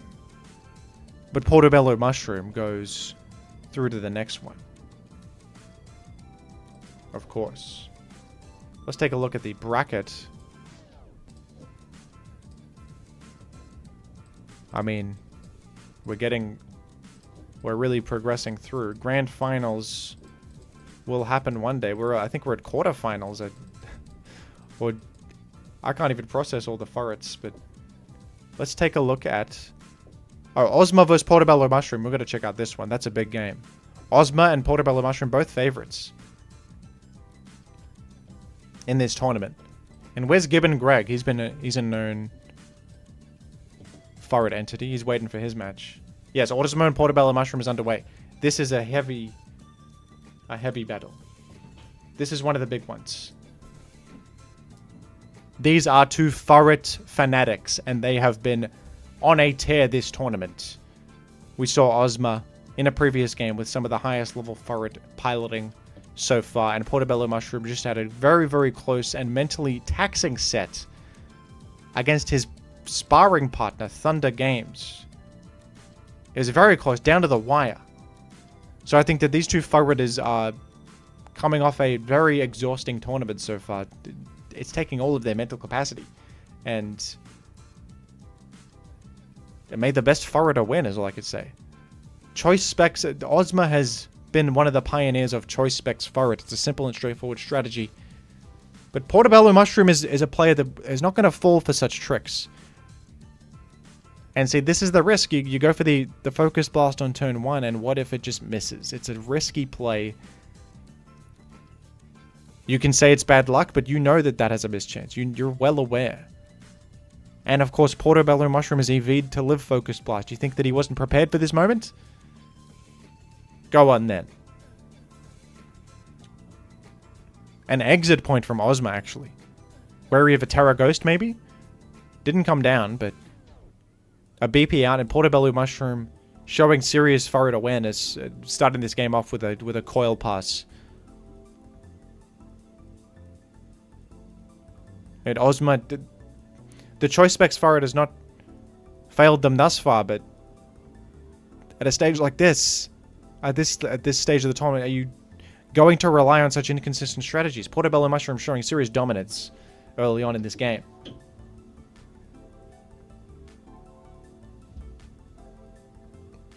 And Portobello Mushroom with the signature Pitaya Berry Furret, a signature strategy that has proven to be extremely consistent so far.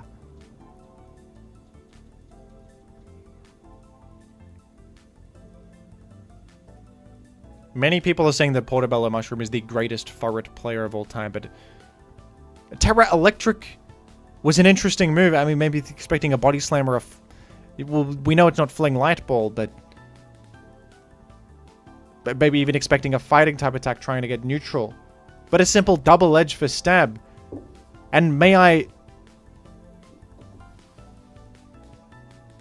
compliment Portobello Mushroom for remaining so devious. And you really don't know if it's going to be a special attacking Furret, a physical attacking Furret, fighting type move coming down. No, just a stab move, calling out the neutral Terra Electric. Terra Electric has been a popular meta Terra type for some of these Furreters, but Portobello Mushroom is not going to fall for this trickery. A Life Orb, a Quick Attack plays around the Endure Reversal Furret. Prepared for absolutely everything. This is a master at work. This is a master at work. We are seeing a Furret masterclass before our very eyes. Endure Reversal, get Quick Attacked.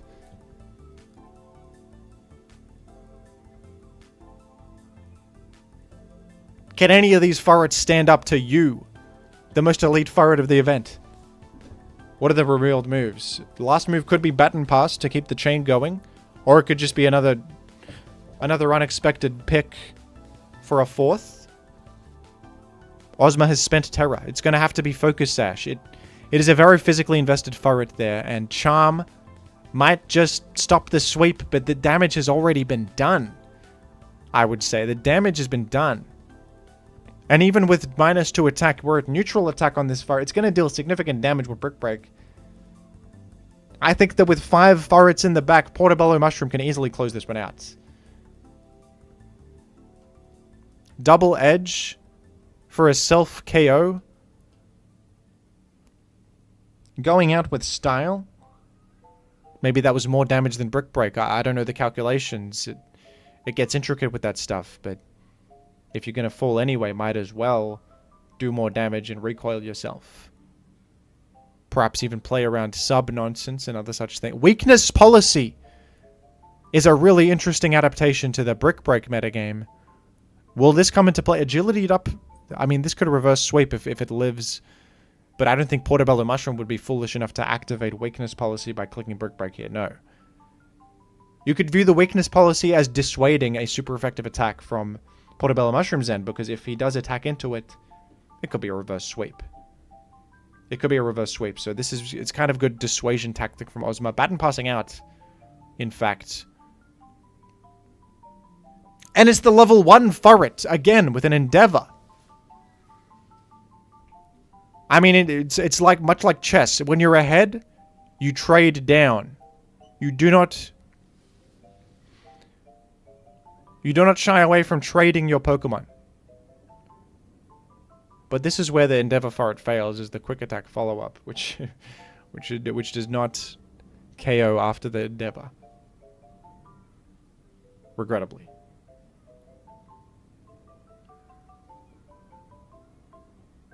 Munby is one of the best Furreters in the chat, and has some critiques about the team here from Ozma, but it gets a bit dicey in the Furret community sometimes. The drama is a bit much. I don't want to get into all that. Other people have very strong Furret opinions, and I don't know if it's worth getting into today. I would expect this particular Furret from Portobello Mushroom to have quick attack to make swift work of Ozma here. Oh, it's defense invested. Same thing, and equally prepared for such a position, and looks like Lychee Berry Furret with defensive investment. Knockoff is a... That was a brilliant move, playing around the weakness policy there.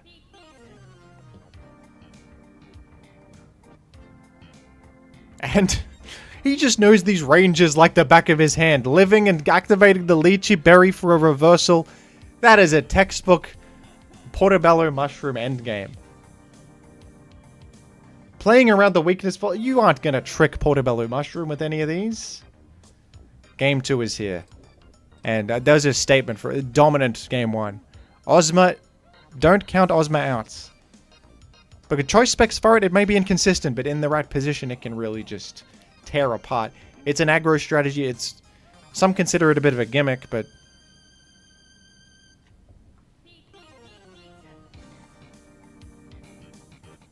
we'll see who comes out on top here.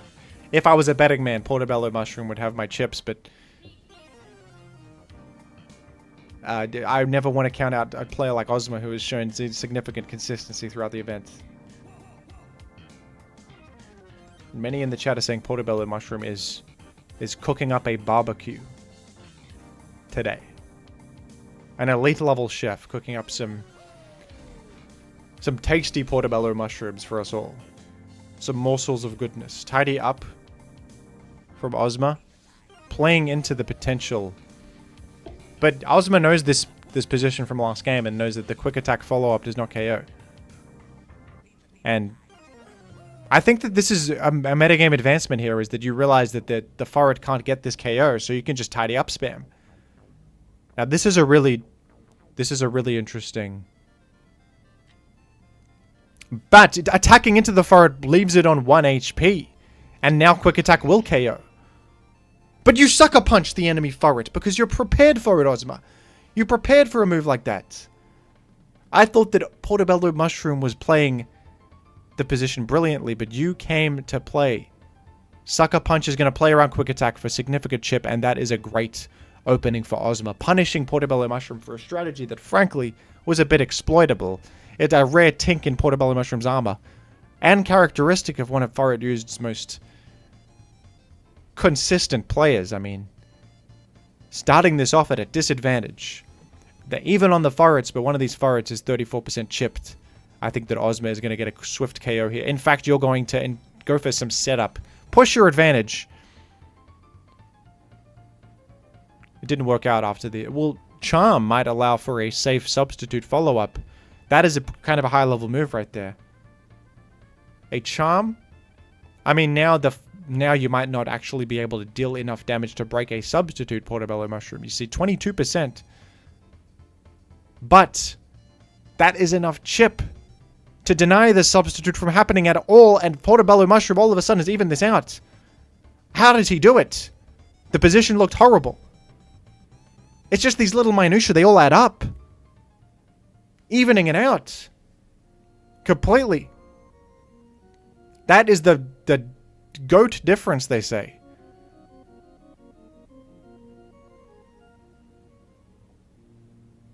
And agility from this... We know these agilities from Portobello Mushroom spell disaster for many opponents. we are going to need to see... Hyper Voice is a great move. It's more accurate than Focus Blast. Ozma knows that this is a 2-hit KO. Focus Blast is a risk that could cost your tournament life. You want to Hyper Voice for consistent damage. And Hyper Voice, of course, deals damage on the special side, making you very threatening against a defense-boosted Furret. This is what I am saying, is that all of these Furrets are focused on boosting their defenses. Ozma calls out a Terra Ghost with a switch out to a different Furret. Ozma is not going to so easily, but Portobello Mushroom clicks Endure. Scouting for knockoff. Baton Pass out this time.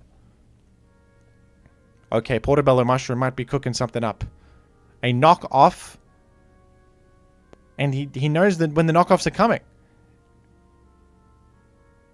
Activates weakness policy with a switch into focus blast, but has a speed disadvantage and it gets 2-hit KO'd.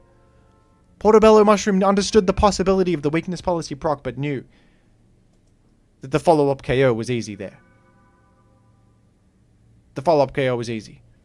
Terra Electric to live Focus Blast. And Thunderbolt for more damage might just bring Ozma back into this. And it's not a bad Terra use because we know that Portobello Mushroom has already spent a Terra Ghost. Don't we, folks? I switch out there. Frightened of a Focus Blast to Hyper Voice. 2-hit KOs that incoming Furret.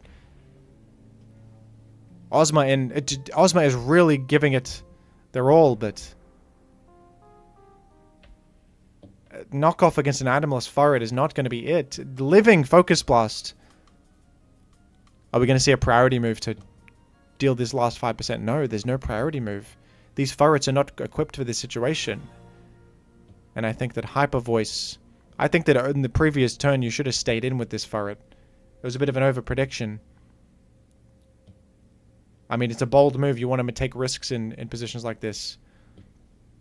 And Portobello Mushroom, with a convincing victory, looking really strong in this event, of course. And what are we looking at in the bracket? So we've got the King of Bees on a story here. We haven't seen them play, but the King of Bees has made it very far, along with Sky Warrior.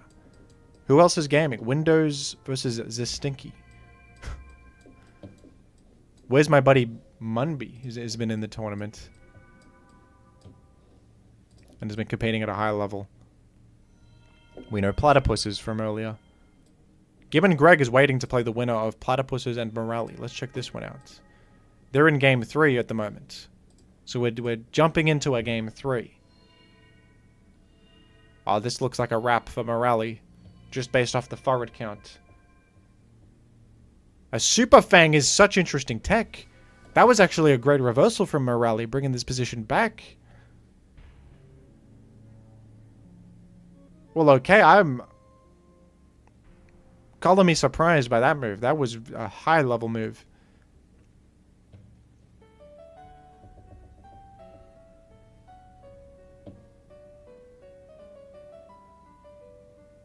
Baby Doll Eyes, I mean... I think that's a strictly worse move than Chilling Water, so I would say that that's a bad... And Charm and Chilling Water have Baby Doll Eyes beat. I don't know if I agree with that, but...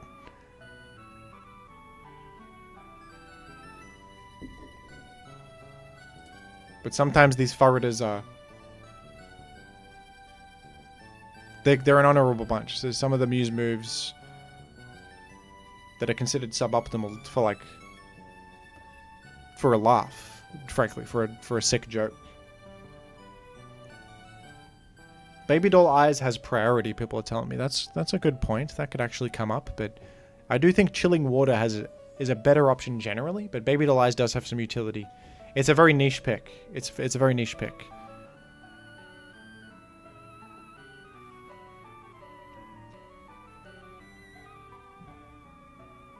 And it has high PP as well. Far be it from me to criticize these Furreters that have made it so far in the tournaments, because I'm just not as up to date with the metagame, and I think that shows. That really shows. Platypus, an unfortunate an untimely paralysis there. But living behind the sub is a good sign. And tidy up actually removes your own sub. People forget this interaction. But it could be your tournament life here, Platypus is up. And a full para. I think that Morale is making a comeback. A trick?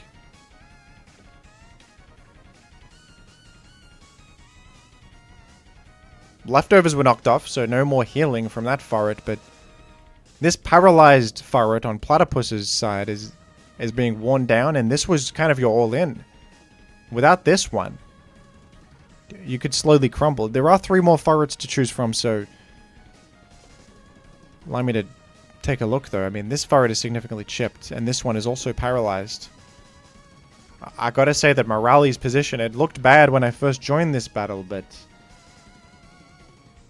as it stands, I think that Morale is about to close this one out, barring some horrendous luck.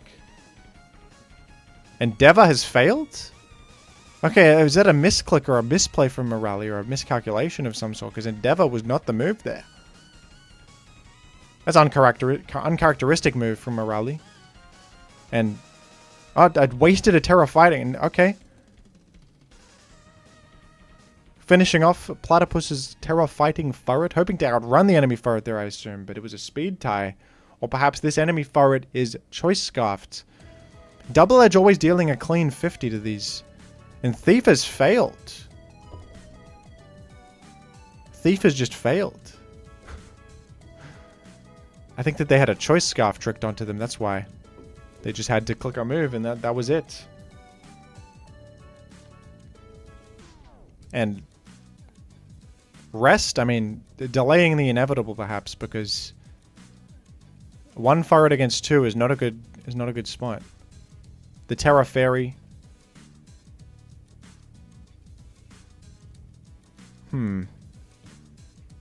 Super Fang to bring it to 50, yes. I think a Double Edge follow-up could get there, of course. Baby Doll Eyes. And another rest, I mean, maybe there's a world where Platypus can maneuver this end game, but with permanently lowered attack, I don't love the position, no. Locked into rest as well. Choice Scarf rest, yeah. I didn't even see that, but that's a loss. You cannot actually make any progress. It is done. And these players, they're kind of stalling this one because you should really just attack into this, shouldn't you? And Platypus's forfeits with honor. And now, it is the match of the century. Platypuses versus... Sorry, Morale versus Gibbon Greg. Also known as Munby in the chat. Should be playing in just a moment. Right here.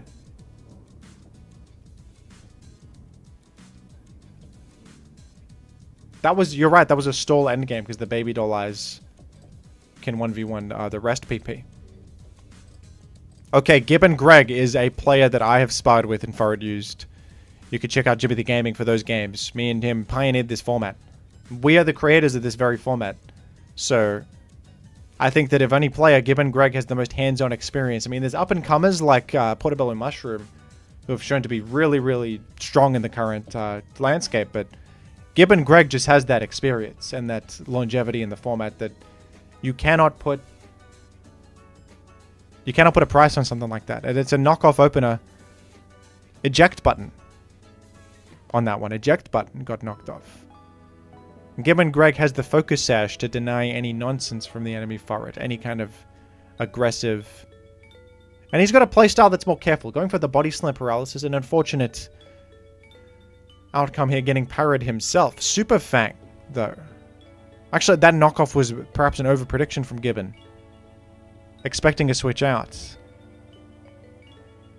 Alright, 1 Furret down in the early game. Okay.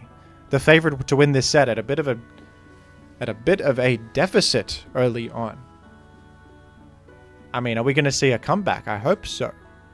Maybe this is... A lot of people do this gambit where they sacrifice the first Furret to get a safe switch into the second, because that actually denies frisk, so you can keep your item hidden.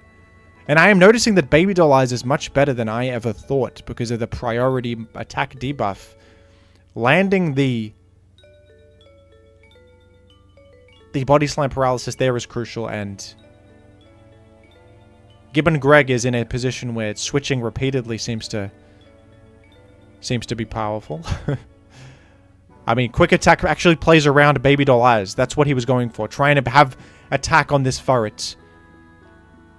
Because they're even in the priority bracket, and quick attack goes first. Trying to maneuver in this quick attack Furret. That looked weird, but it was very high level. That was a very high level sequence. Trying to maintain your attack stat on the following subsequent Furret switch from the enemy. EV'd for this double edge post Rocky Helmet chip. And body slam dealing a considerable 44% protect here. Bit of scouting. Okay. That's one move slot revealed. Sucker punch. Almost just, and post recoil damage. That is going to deal with that Furret. And Gibbon Greg has even this one out. Wow. Those damage numbers are get very intricate. Reversal at full health? That is not the move. Maybe expecting to be attacked there.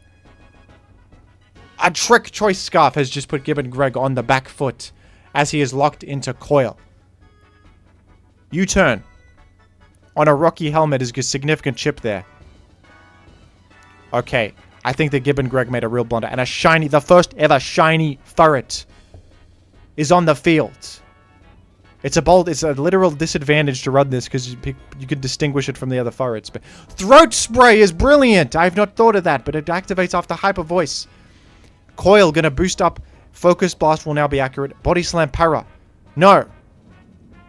Is Munby caught off guard by this? Does he have counterplay? Does he have a... The shiny Furret is shiny for a reason. Terror Ghost. Brick Break. And a Focus Blast gets thwarted, but that is a Kara spend.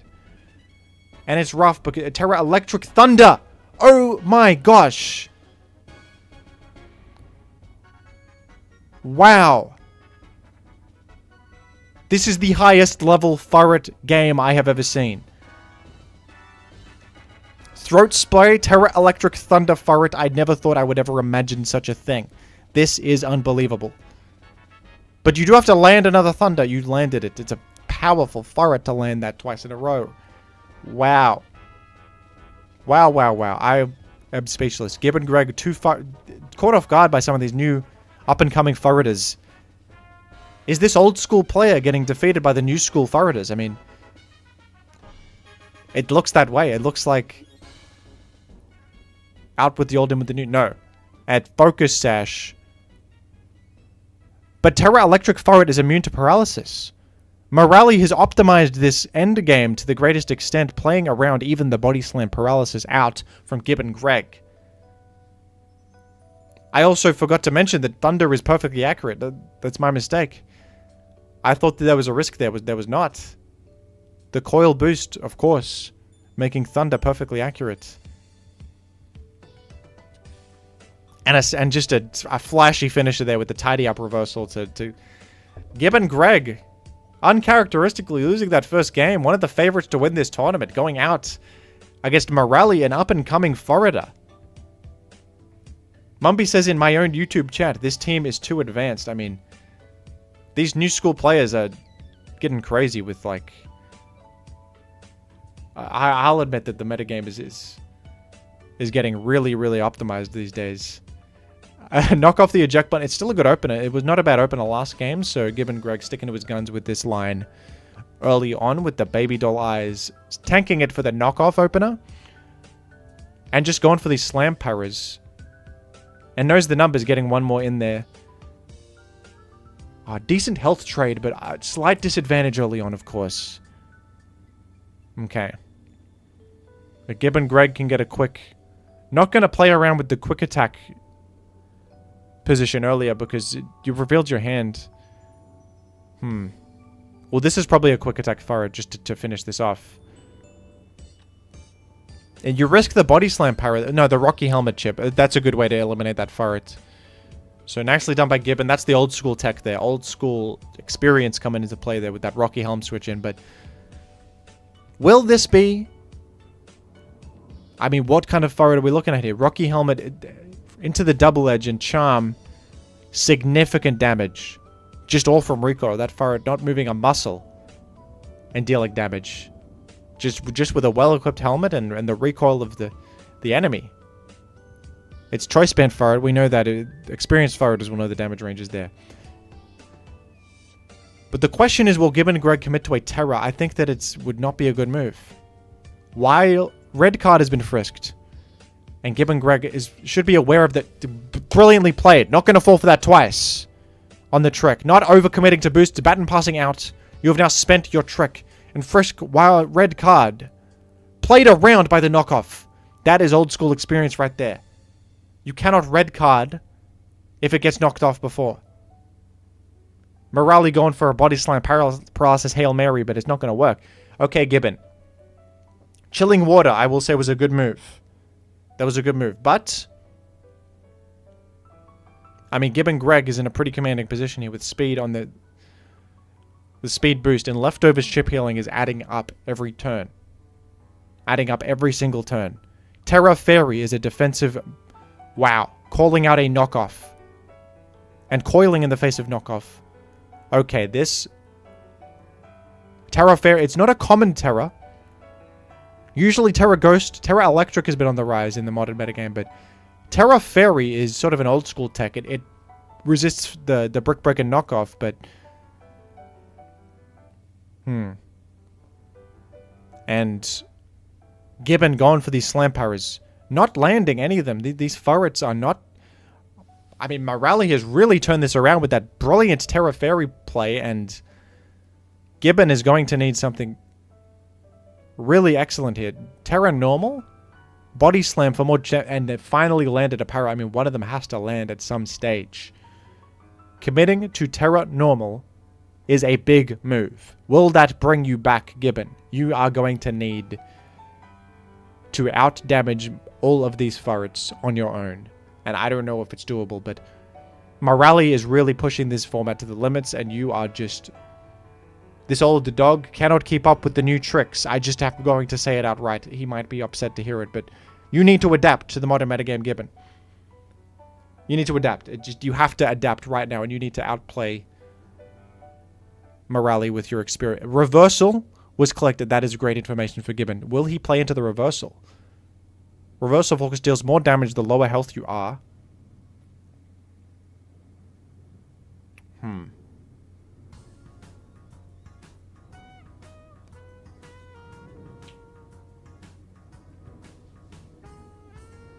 Okay. Bringing Morale down to the Snatch, decided to go for it. Sucker Punch was clicked there. Because Morale knows that Quick Attack is the follow-up. It's obvious. These players are experienced. Okay. Can Quick Attack deal 22? It actually can. Oh my gosh. Morale set up for that. But there was a Sucker Punch crit. Was really, really unfortunate there on Gibbon's end. Putting him into range of that Quick Attack. But Morale brilliantly playing to outs there. Okay. Looks like Choice Band. We know that because of that deal 22. Experienced players will know. But you're locked into Quick Attack, and that's an exploitable point. Gibbon Greg squeezing in that little bit of leftovers chip heal. Brick Break. 2 Furrets against 1. I think that Gibbon Greg might be clawing back into this. And it's this classic shiny Furret.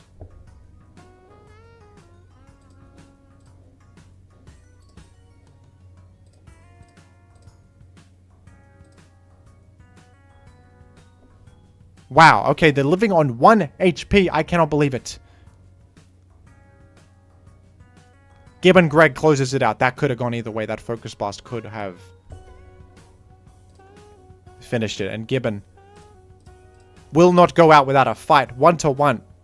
Tournament life on the line. Who is going to take it out? Who is going to progress? We have a game 3. The people love a game 3. Some have called Gibbon Greg the, like the mango of Furret-Used, and it's a common moniker, and it's true, you can never count him out. U-turn it's a scouting Furret on turn 1 from Morale. Playing into the Rocky Helmet there, a little bit of a, I don't know if you should play into Rocky Helmet turn 1, but eject button out. Okay, just scouted a lot of scouting here, but eject button being spent there is interesting. I mean, gonna go for the knockoff on the helm.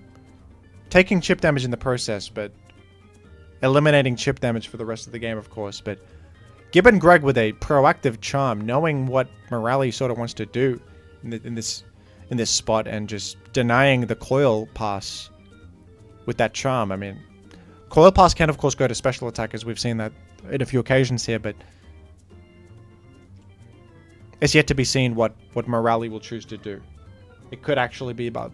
Some of them do the focus energy play. That's been a common strategy, and focus energy would bypass your own attack debuffs. And Gibbon Greg is commenting on the lack of body slam paras throughout this. It's true. It's true. I mean, it hasn't been great on that end, but one of those players that, despite some poor fortune, you can maneuver out of these positions with a bit of Furret, you know, ingenuity.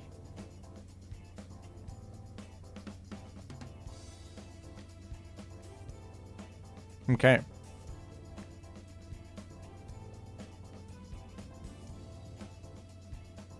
A choice band Furret, not a great Pokemon to switch in on. Gibbon Greg maybe just trying to rack up recoil damage to eliminate it. That's like a chess maneuver, because, you know, you eliminate the choice band Furret, they have no more breaking power, and you can win an endgame. You're trying to, like, set up for an endgame, but it's a risky move because you're taking big damage short term. And the slam is gonna... Wow, I did not expect that slam to KO after a coil boost, but it did.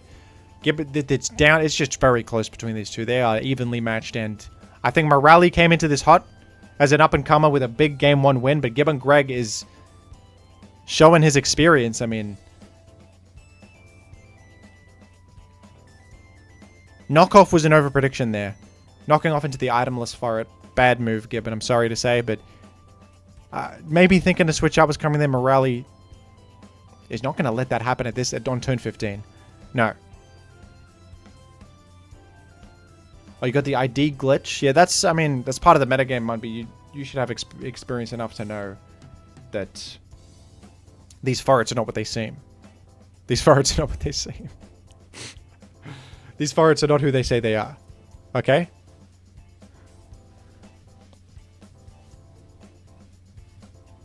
And committing to the Terra Ghost is a bold move. That is permanent. You can never use it again, but you are pushing your lead with such a move, and switching in knockoff, trying to deny the potential item removal. And Body Slam will finish you off, but Morale knows that Gibbon Greg is not going to just click Body Slam again into one of their baby little eyes, and goes for Charm, but Morale does the straightforward 12% chip with knockoff inching his way. And a slam para on the fresh Furret is a devastating reversal from Morale. My gosh. I don't know what Gibbon was thinking there.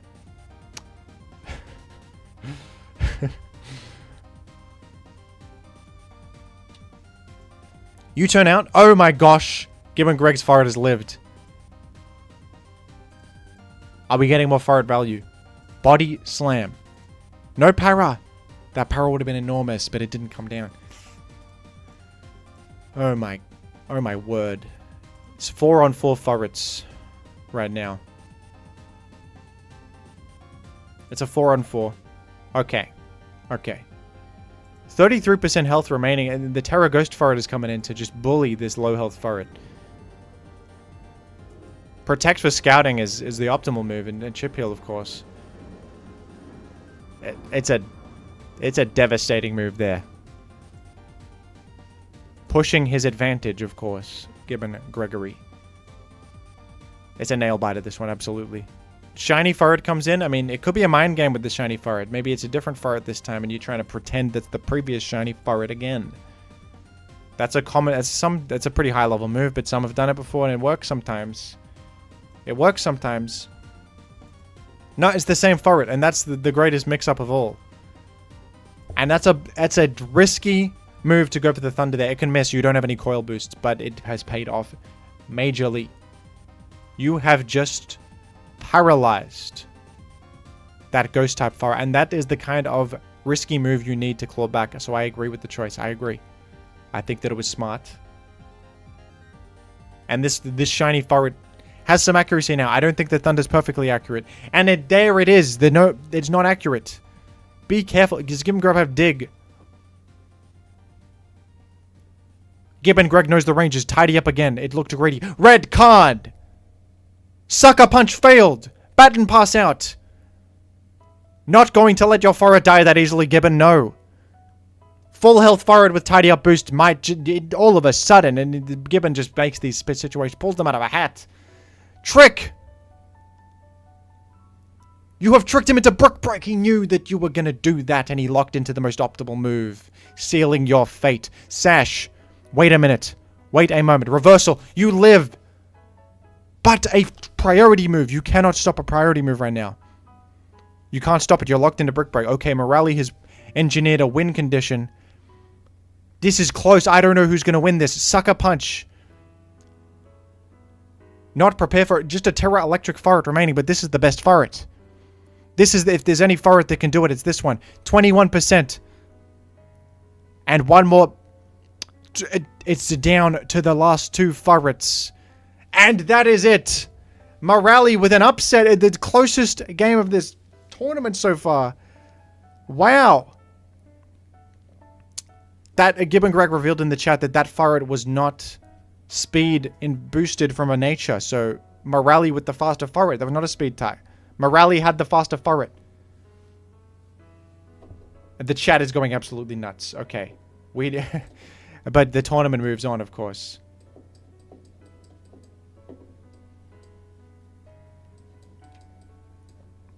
And soon, some real titans will be facing off. I believe that we're waiting for Morale versus Sky Warrior 99, a player that has been having a silent sort of... And Morale taking a second to decompress after that very intensive match. I mean, Gibbon Greg is one of the favorite players in this tournament, so... A lot of people are now hoping that Morale, after eliminating their chief player, makes a statement in the rest of the event. We can only hope so. We can only hope so. And it looks like they are getting into it. Is Portobello Mushroom still in? Let's take a look at the brackets. Portobello Mushroom.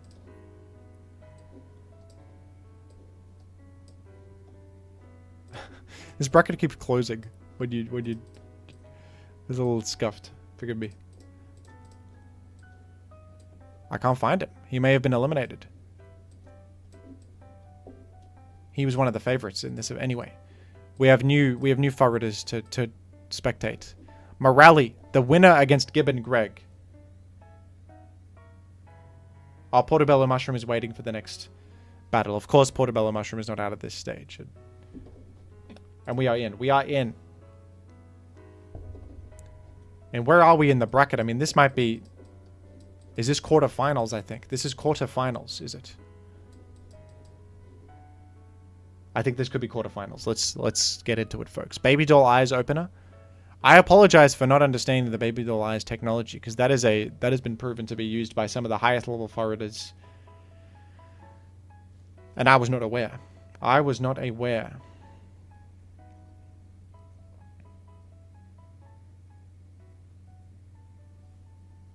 Sky Warrior with a custom avatar, which of course gives you an advantage cosmically. And now Morale is the fan favorite in the chat. They are cheering him on. After that impressive show, just an absolute show against Gibbon Greg. Truly. Some of the highest level Pokemon ever played in general. And it's the signature shiny Furret. The signature shiny Furret. And we know this Furret does not mind getting burned. But never mind, it was a mix-up on the shiny Furret. This one is not the special attacker. It looks to be a reversal Furret. Morale is a player who does these weird moves like preemptive reversal. And a lot of players, they think it's kind of an overcommitment to preemptively reversal like that. But, I mean... It didn't work out here, but sometimes that play can actually get an early KO and put you way ahead. Okay. Gonna go for Slam Paras. You know, akin to throwing out a jab in a boxing match, just testing the waters with a slam attempt. Going to a different Furret. Okay. A coil boost and committing to Terra Ghost. Morale crucially not playing into it and showing some real restraint there. Knocking off a light ball and Fling has failed. That is an incredibly high level move. Playing around Fling light ball. Denying that paralysis. Pushing the advantage further. E-Sky Warrior has come to play, folks. This is not going to be a wash like it was against Gibbon. In that game 1 against Gibbon. No. Terra Fairy is a bold move.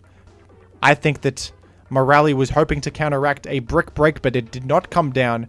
E-Sky Warrior knows that these Terras come out in these sort of high pressure situations and knows not to play into something like that. And just coil, push the advantage further, go for it. Go, go, go. Body Slam is going to deal lethal, and gee whiz, a para, full para.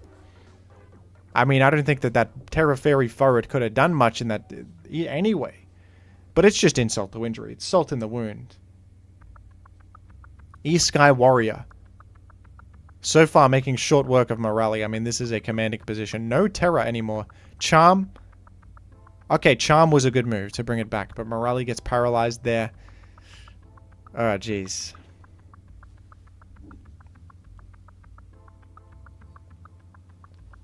And may the best forward win, they always say. And I think that we know who's... that is just a fantastic Furret. Getting a critical hit. It's hard to pull off on... It's just a little weasel. And he's gotten a critical hit. It's... Wow.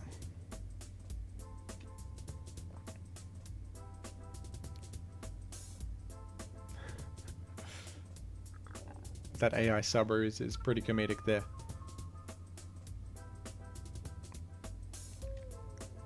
Baby Doll, this is why Baby Doll Eyes is good in the meta right now, because it can just punish these overcommitted Furrets with its priority minus attack. See, it's only doing 14. Even getting parried here is not too bad, because... Morale showing some good theory here. Like, studied these lines for sure. These new up-and-comers are very technically sound with the intricacies. So, E-Sky Warrior has a more proactive playstyle. Less in the books and studying the lines, more just intuition, vibes, you know? And we have the choice scarf. I don't recall if this is a choice scarf Furret or if it's a different Furret. It could be anything. It's the throat spray Furret. It is the throat spray Furret. And incredible awareness to just knock off the throat spray right off the bat, denying the special attack boost that may have spelled the disaster. I will say, though, that this Furret Ghost is impervious to Focus Blast and Hyper Voice. So it's all about Thunder here, and Thunder has not paralyzed. It's inaccurate as well. There's one coil boost in the books, but it's still not perfectly accurate. And no, E-Sky Warrior is just on top of the Body Slam paras, getting them multiple times here. Sometimes the Furret upstairs, the prime Furret that lives in the clouds, just smiles upon you and grants you good fortune. And we're seeing that with E-Sky Warrior. It's a factor I consider in the games like this is...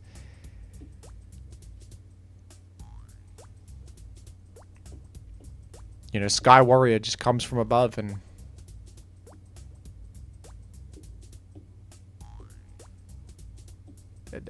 there's nothing to be done. I mean, Morale, I'm scarcely able to find words to say to Morale here to perhaps... It's a 6-0 so far. 6 Furrets versus 3. It is a wash, and it's a forfeit with honor. Morale has left the battle. Has Morale left the tournament? Appears to be offline. I mean, 30 seconds. Maybe it's a disconnection, but... No. They're in game 2. They're back. Okay. I thought Morale quit the tournament, but no. Morale is a high-level player. Not going to quit out that easily. Not going to quit out that easily, no.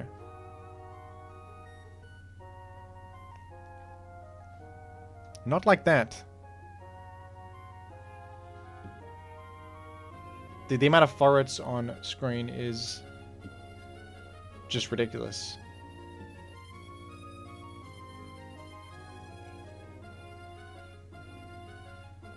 Some people are saying that Sky Warrior may have hacked Morelli's computer. I don't think that that happened, no.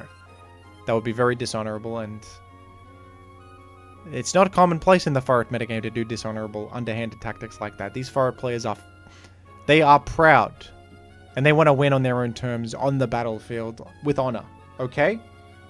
They are not going to do that. This is not the kind of... This is an honest competitive format, not like some of the other ones you've seen on Smogon and elsewhere. This is Furret-Used, and this is the highest caliber of Pokemon player in the world. Okay? Can we understand that? A switch out on a Protect is a good move to kick things off.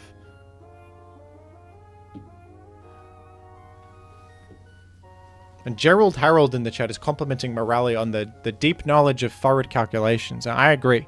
Morelli has been on top of the intricacies here. Super Fang has brought Furret down to 50-ish, but it's a leftovers Furret outpacing the damage perhaps. Baby Doll Eyes is the bread and butter for Morelli. It's an expressive format where you see people just... Like Portobello Mushroom has the signature Pitaya Berry Furret. Morelli has the Baby Doll Eyes fundamentals, and then the shiny Throat Spray Furret as sort of the flashy finisher. And every player has their own flair in this format. It's... And it's an interesting positioning. The Tidy Up is... You're gaining speed, but are you getting attack? No. Baby Doll Eyes is thwarting that. At the moment, anyway. Last Resort. We have not seen that so far, but that is a pretty excellent option, actually. Last Resort can only be used if you've used all your other moves first. So we could actually expect maybe a Tidy Up. No, they just used every other move. And that's a massive base power attack dealing... I mean, Morelli has ran a lot of calcs, but probably not the Last Resort damage roll right there. That was unexpected. That was not expected. Okay, E-Sky Warrior, though, is unfortunately going to have to be on -1 attack going into the next Furret interaction, but still, I think that Last Resort surprise has earned an early KO for E-Sky Warrior. And with one game up, I think that Morelli is maybe starting to feel the pressure. This is where many Furreters crumble. But I don't know if Morelli is going to go down that easy. We have to see. What do they got in store? A knockoff gets rid of the eject button. Not going to play into any of this nonsense. E-Sky Warrior is a very fundamentally solid player like that. Just denying all these tricks. Get it out of here. Eject button, knocked off. Throat Spray, out of here. Such awareness. But Baby Doll Eyes is eating E-Sky Warrior alive right now. This Furret might be very exploitable. It is not going to do enough damage. And just like that, switching to a different Furret and Morelli on top of it with a Super Fang, that might be enough to claw back some momentum. Getting significant chip on this incoming Furret. Hyper Voice comes down, dealing probably some more unexpected damage. Does Morelli get a Body Slam power? Well, you cannot complain about that, E-Sky Warrior. How many powers have you got this game? Morelli finally getting one in a timely position to 2-hit KO this Furret. And Figgy has become a member in honor of that brilliant move. Thank you. You have done it.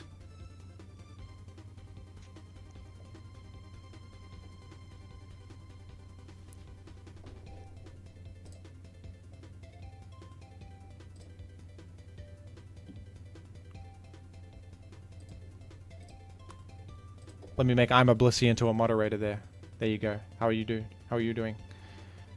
Quick Attack only deals 20%, but it plays around Baby Doll Eyes, getting some damage in there before the attack debuff.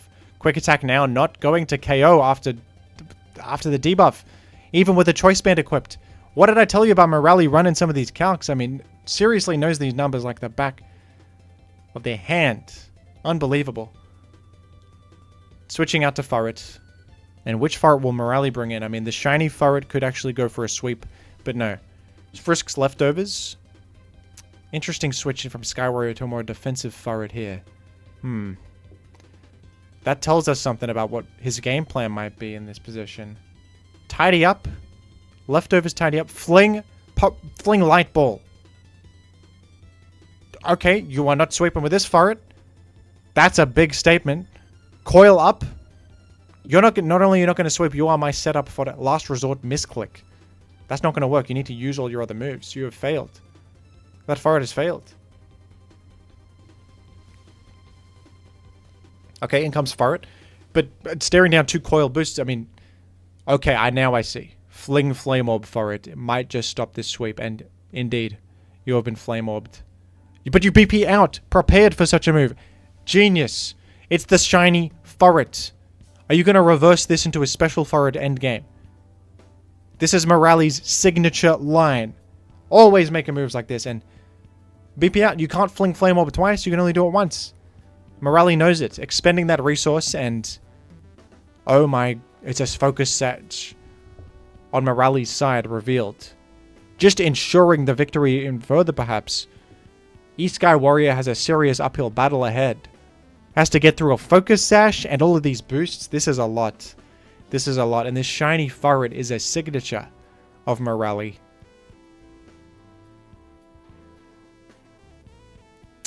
We're going to need to see Endeavor. Trick Choice Scarf could do it. Endure.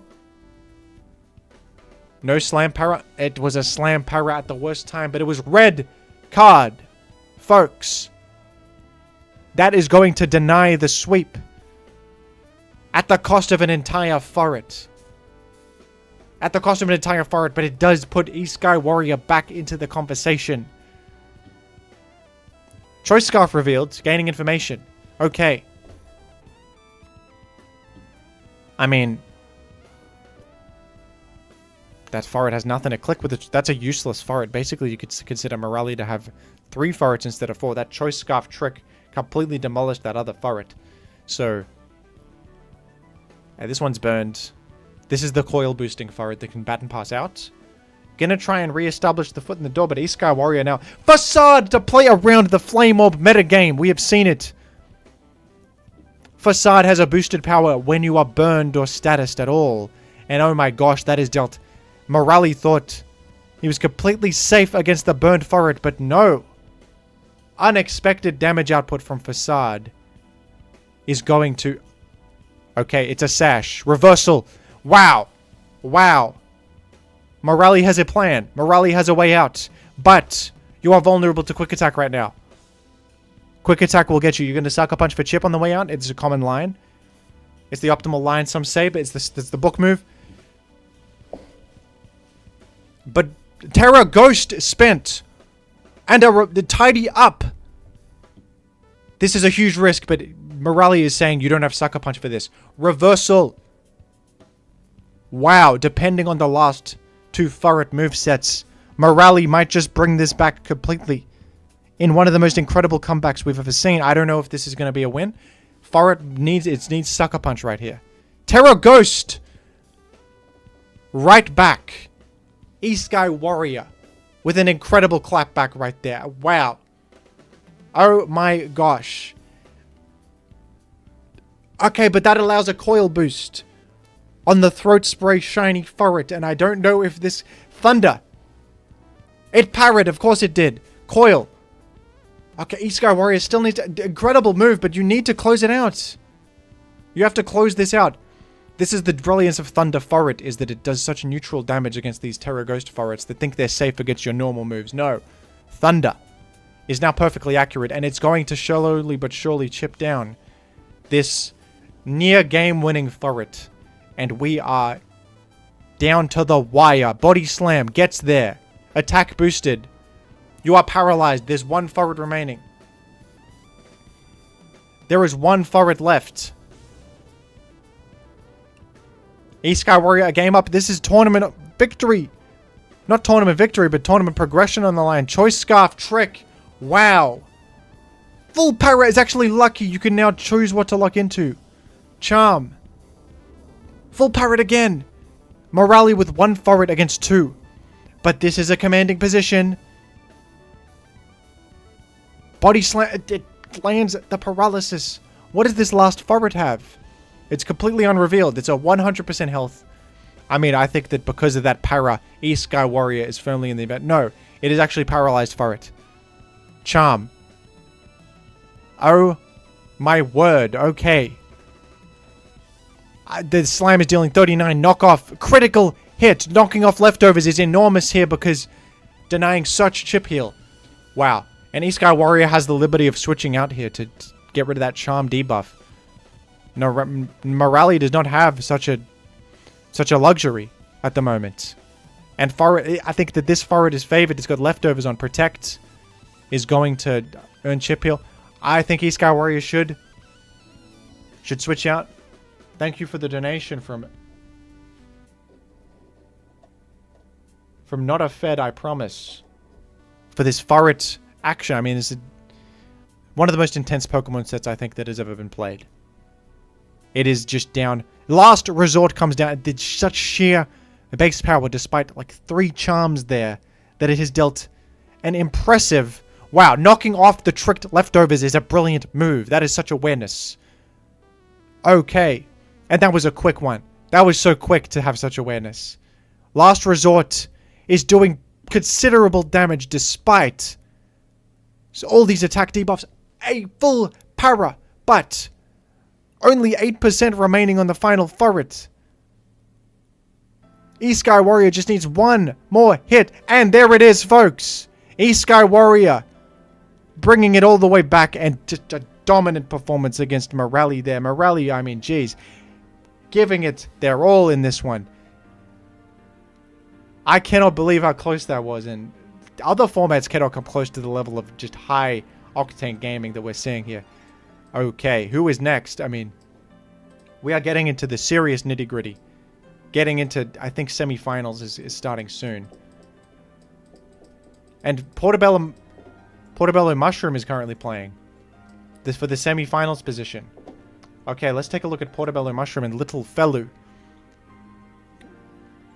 We're a bit late here. Portobello Mushroom with a Game 1 victory, but Game 2 is underway. And Portobello Mushroom with a couple speed boosts in the book so far. Furret deniers are furious at what they're seeing on their screens right now. I absolutely agree. Little Fellow versus Portobello Mushroom, who... Portobello Mushroom is often considered the favorite of this event, but I mean, Sky Warrior and some of these other high-level competitors are really giving... At this, that was just unbelievable. A red card has denied those speed boosts. Red card is a high-level adaptation in the current meta, for sure.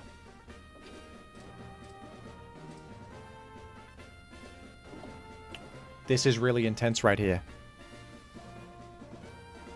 Because there's an agility boost, and I think that Portobello Mushroom has gone for the classic gambit. The coil pass to special Furret with a Pitaya Berry. That is his signature. He is known for that. It is a move that he invented, that he pioneered, and it's a classic. I mean, Charm? You bait them to Charm. It's a waste of their momentum. It's a waste of their turns, and then you go to the Focus Blast Furret, and it's over all of a sudden. And I think that Portobello Mushroom could learn something from the Morale developments with the Terra Electric Furret. You know? Like, these players build off one another. Rising Tide defeats all ships or something like that. And Terra fighting is not enough to... That's an early Terra commitment. I think that could have been a misplay. That could have been a misfire from Little Fellow right here. Switching into a different Furret, and you have all the boosts in the world. I think that we're probably going to see Hyper Voice come down. It's just my prediction. A Pitaya Berry? I mean, we could see various things. Furret has many options, but... It's a tough position. The Brick Break extra damage there might be the deal breaker. I mean, that's a Throat Spray Furret as well. Terra fighting to secure an advantage. And Portobello Mushroom, like I said, building off the greats. Taking the technology from Morale, one of the most studied players at Furret used, and using Throat Spray with Hyper Voice, which is a common strategy at the moment, and we can see why. I mean, this is a commanding position for Furret right now. And I don't know if Furret can withstand this onslaught. Look at this. Focus Blast. Sash. That's what you need. That's what you need here. Are we going to see Endeavor? Yes. Yes. Is Portobello Mushroom ready for it? You've gone all in on this Furret. And sometimes all in can be a mistake. Sometimes all in is not the way. Because Endeavor Quick Attack is going to seal this Furret's life. You need more. The thing is that Little Fellow has also spent Terror, so Little Fellow might be out of steam. You have stopped the sweep, but Portobello Mushroom is up on the Furret count if you consider that this Furret is on 1%.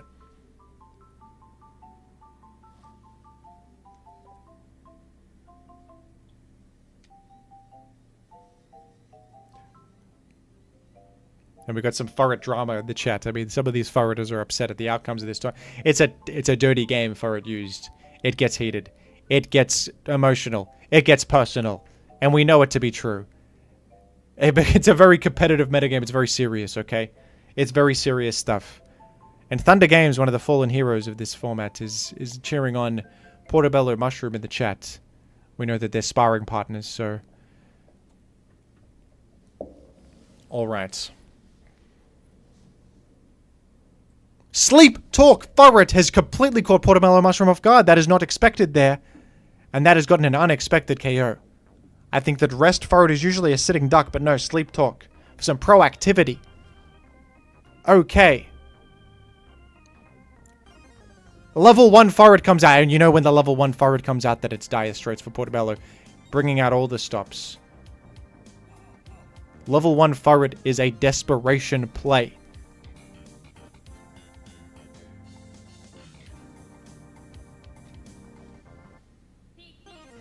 Is Sleep Talk going to hit this Furret into its endeavor? No. Genius move by Little Fellow, not hitting the enemy Furret.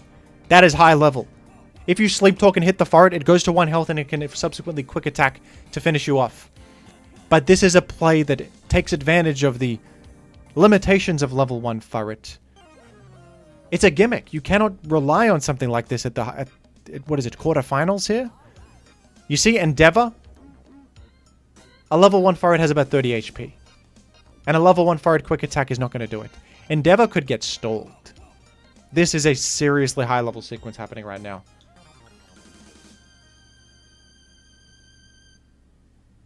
The Leftovers also plays around the quick attack. You guys are right.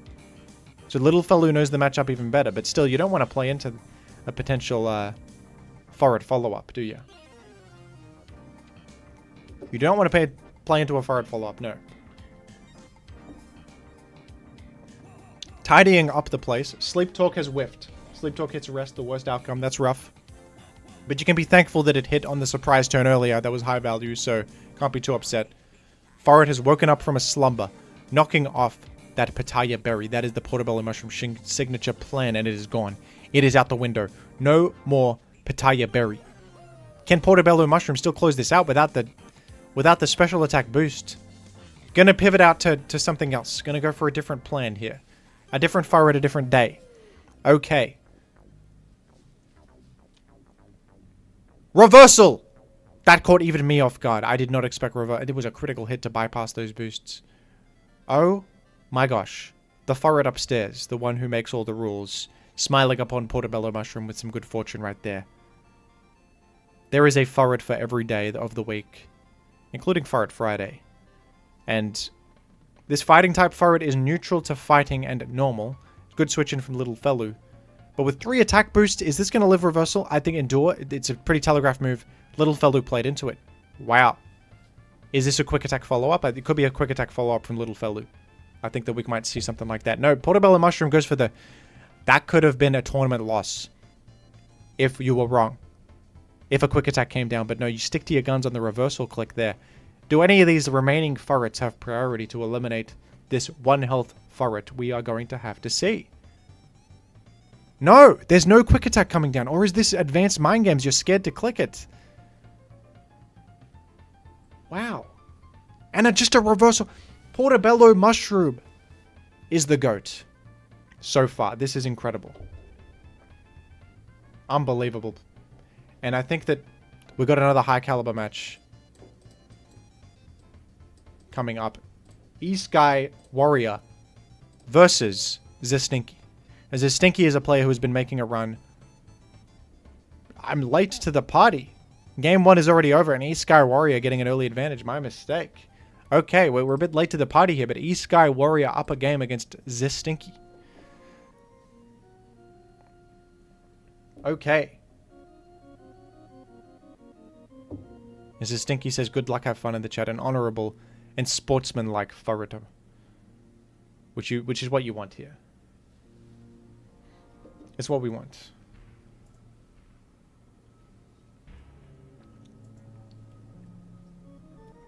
We're getting into the seriously upper echelons of this tournament now. Choice Scarf and Flame Orb, respectively, in the lead slot. Leading with Flame Orb is risky because you reveal it early.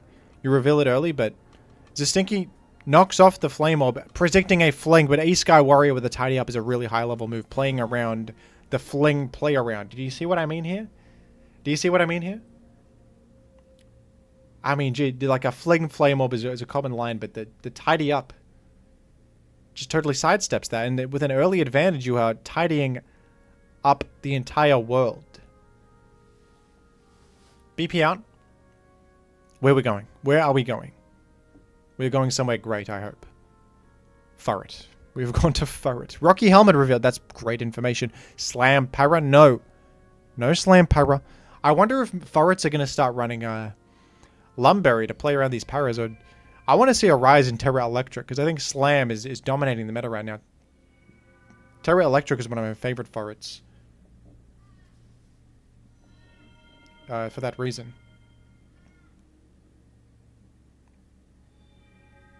And here we are with a Terra Ghost click. Wow.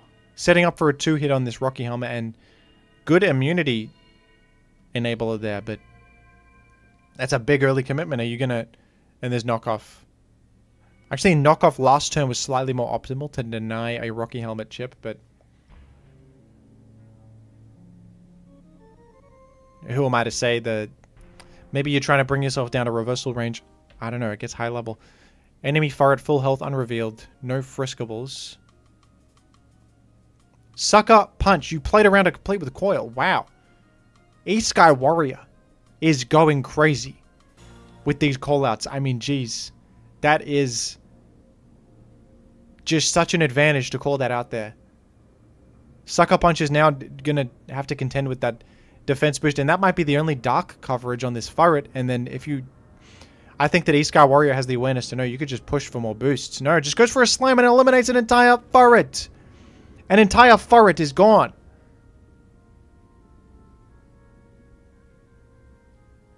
A whole Furret. Even I was caught off guard. I thought another coil was coming down. No, it's just a slam. Just slam him.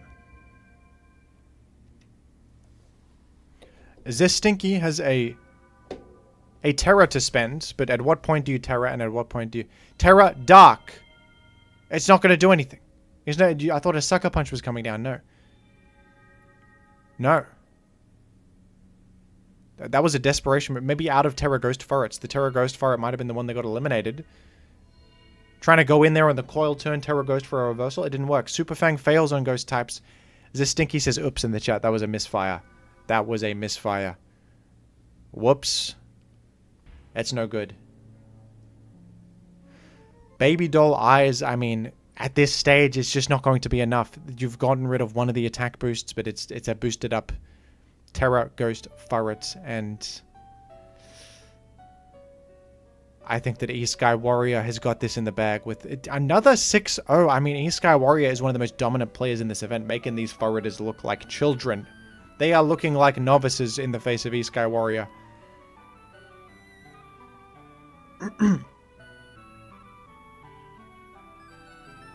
And Zastinky reveals in the chat that they've got no more moves to hit this Furret. Nothing left. Just body slam and fighting moves. Completely checkmated. But gonna go out with honor. Gonna go out with honor. Sending the last Furret in. That last Furret wants to see the field. That last Furret wants to see the battlefield. Yes. And it's going to fall with honor. In this truly dominant performance from E-Sky Warrior, one of the greatest Furreters on the planet right now. GG's. And I'm going to take a look at this one here between Charizard, Tawny, and Portobello Mushroom. They're already in the thick of it on turn 14. On turn 14. And eventually Portobello Mushroom and E-Sky Winner, the two heavy hitters, are going to face off against one another. That is, of course, if you get through Charizard, Tawny. who is a player that we haven't seen yet who might actually surprise us. Portobello Mushroom has been unstoppable throughout this event, but are you really going to count out Charizard Tawny, who has made it this far? Making it this far? Playing it to a tidy up setup with a switch into a frankly useless paralyzed Furret. You're going to BP out. You're going to BP out. And the new school players like Charizard Tawny are willing to make the games go longer. Portobello Mushroom is old school.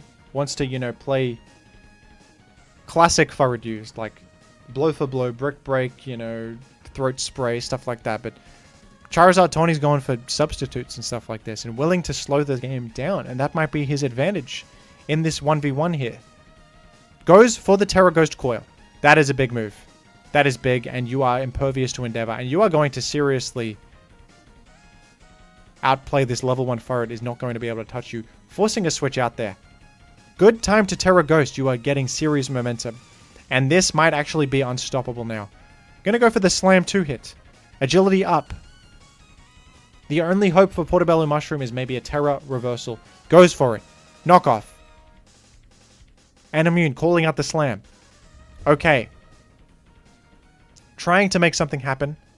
And actually, a Terra Ghost totally stonewalls this enemy Furret. You should have prepared for this. Has Slam and Hyper Voice as the only attacks. No, you're going to bat and pass out, actually. My mistake. I got hit by the Furret ID glitch. It happens to the best of us. Different Furret I was thinking of. Different Furret. Totally different Furret. And there we have it. A Frisk Lychee Berry from Portobello Mushroom. I mean, that makes sense with agility. You're trying to hyper boost your speed. Endure has whiffed. Charizard Tawny with a huge tidy up on the Endure turn. Knockoff. Oh my gosh, Portobello Mushrooms actually can crack. I have not seen this guy lose yet, but geez. Mirror Herb? Okay, don't boost up or you're going to get Mirror Herbed on. Wow. Endeavor fails.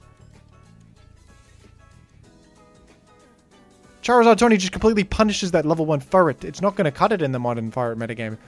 It's not going to do it anymore. It's not going to do it anymore. It's impervious to the pre-Terra Ghosted Furret, and you know that. You know that. Okay. You need to make a miracle happen, and quick. Only one defense boost, so Sucker Punch could get there with a Choice Band Sucker Punch. You could do it, but you have to call out the attack correctly. It's tough. It's tough. Okay, Slam. Into a Tidy Up. Are you trying to boost up for enough damage to Sucker Punch? I think that could be the line for Portobello Mushroom, but Endure. It's actually an Endure move. Okay, this one was successful. No Slam Para. Oh, no. Trying to go for the Pataya. Ah, that actually just destroyed Portobello Mushroom. Portobello Mushroom is looking like a novice all of a sudden. This is just a wash. Charizard Tawny, the underdog here, with an unexpected performance. I mean, agility up. You're going to agility up? But for what? You're still slower. It's a forfeit. It's a forfeit from Portobello Mushroom. Okay. Going down uncharacteristically in game 1. But we know that Portobello Mushroom is the clutch god. It can make comebacks happen, so we're going to have to see how this plays out, because this could go really anywhere from here. I don't know. I mean, I haven't seen Charizard Tawny in action that much, but really impressing me with that game 1, and good luck to both of these competitors. This is just good gaming. This is just good Furret. It's just good Furret. This is what can be said. No matter who wins, it was a good match.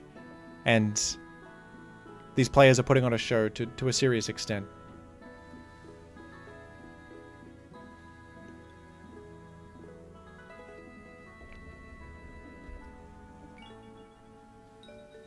We're going to tidy up. We're going to tidy up. Both great minds think alike. Both players doing it, but one has a Battalion Berry on, one has leftovers. I imagine Mushroom's Furret wants to baton pass out here, but Super Fang is pretty huge there. Significantly bringing down the HP. Charm. Restricting the potential recipients of BP.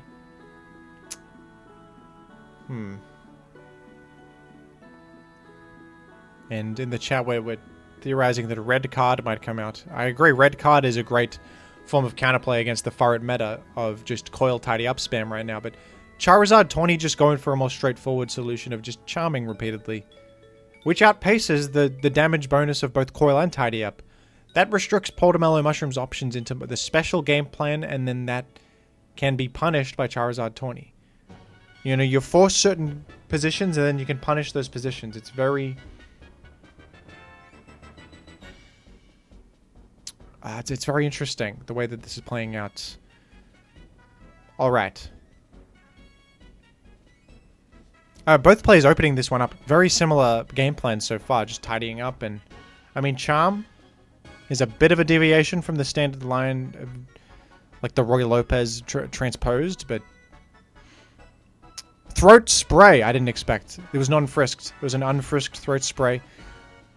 A huge Terra Ghost sub just destroyed Portobello Mushroom going for a Focus Blast. It was telegraphed. Every Furret with Throat Spray goes for the early. Shadow Ball adaptation, folks. Oh my gosh.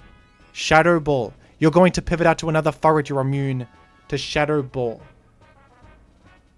This is unbelievable. You Focus Blast yourself. Portobello Mushroom lives. And the Throat Spray damage is enough to KO. What is going on? What is going on? I cannot believe you lived. Quick Attack! Portobello Mushroom thought he had it in the bag, but Quick Attack seals that one. Getting a bit of progress, getting a foot in the door, eliminating a Furret, but you are down in HP on this one with the early Super Fang, a straightforward and proactive play from Charizard Tawny. Getting progress, which he knew would come up later. Quick Attack now 2-hit KOs. Pataya Berry is going to be useless in the face of a Quick Attack follow-up, which I'm sure will KO. Defense is not enough. Is not enough.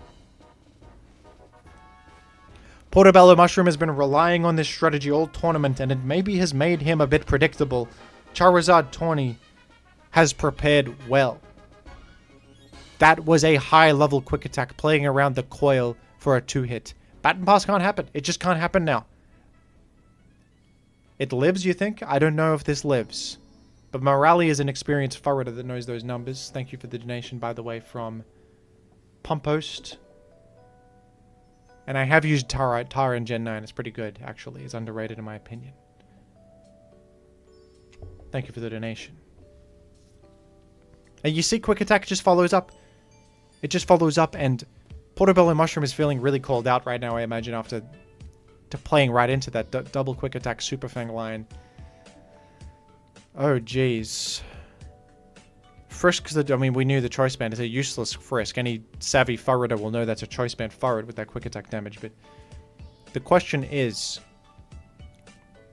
does Charizard Tawny have a good switch in? Because you are now sacrificing a bit of momentum. Frisk's the Lychee Berry, good info. Leftovers Furret. Charm. Charm is eating Portobello Mushroom alive right now. And it's brilliant because Charizard Tawny has expertly dealt with the two special attack sweeper Furrets. The Throat Spray Furret has been dealt with, as has the Pataya Berry Furret. So now Charm is going to just finish off all the physical Furrets remaining. Very, very well planned from the beginning, showing serious long-term planning from Charizard Tawny that I'm seriously impressed with here. Incredible stuff. A baton passing out with minus attack. I mean, you need another special Furret. Going for the classic endeavor. The old tried and true. Will it work? Charizard Tawny has proven to be very savvy of these gimmick strategies, and I don't think he's going to play into this time. I don't think he's going to play into it this time. Yeah, just go to the Terra Ghost. Everyone knows, but it's a bait. It was a bait to bait in the Terra Ghost Furret. Portobello Mushroom exits, earning a free turn. Knocking off a Ah, it didn't work, but it's 19% chip at least. It didn't knock off any item. Tidy up. Portobello Mushroom gets a better chip heal in the books, but it's just... The charm is eating you alive when you have no more special Furrets left. There's no more left. Charm again. Super Fang. Guaranteed damage, not requiring attack.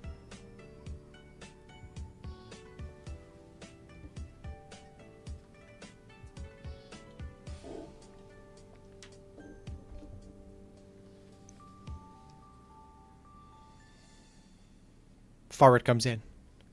We're back to neutral attack on this one, but 35%, you might actually fall to a couple hits from this nerfed Furret. But Portobello Mushroom, not going to even play for it, just going to exit.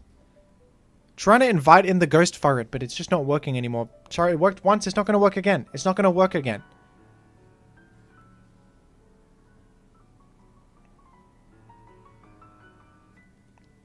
Charizard tournament, use your time. Think about it.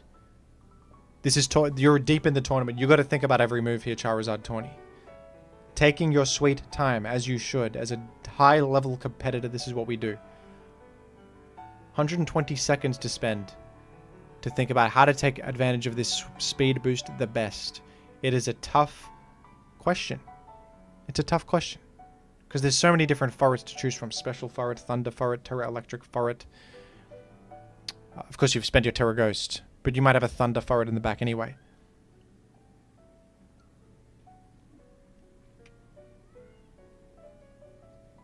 Goes to Furret. And... Okay. Has this Furret revealed anything yet? We don't know, because these Furrets said they're sneaky and they're all named Furret, so you don't know which one's which. So you don't know that this could be special, physical, whatever Furret. It's tough. It's tough to identify, but we're going to see... It's just a simple tidy up. Sometimes simple is best. Sometimes keeping it simple is best. Knocking off a Mirror Herb. Kind of huge here. A Portobello Mushroom is just not used to being in such a position. Usually gets an early advantage and just coasts with it, but now forced to make a comeback. Forced on the back foot, and wow, a knockoff into Slam has caught him off guard with damage rolls he was not expecting. Losing a crucial Furret. I think that Body Slam actually deals 41 to this. I don't know what you're thinking here, but I think that this Furret falls. I think it's the fall of Furret here. Could be a Furret failure for Terra Fairy. On a knockoff. Is a smart... Getting a charm in the books. I mean, you're delaying the inevitable, though. That's a very defensive Furret. Agility up, but after a Slam Parry, you're not going to be faster. I think even without that Slam Parry, you were not faster than the ×3 speed boosted Furrets. Oh, +3, sorry. Knockoff, gonna knock off the Life Orb. Brick Break gets a KO, but I mean, Portobello Mushroom is seriously down to the last 2 Furrets, and it's not looking good. It is not. I don't think anyone expected this. Portobello Mushroom was one of the favorites of this event. Rylan, the shiny Furret.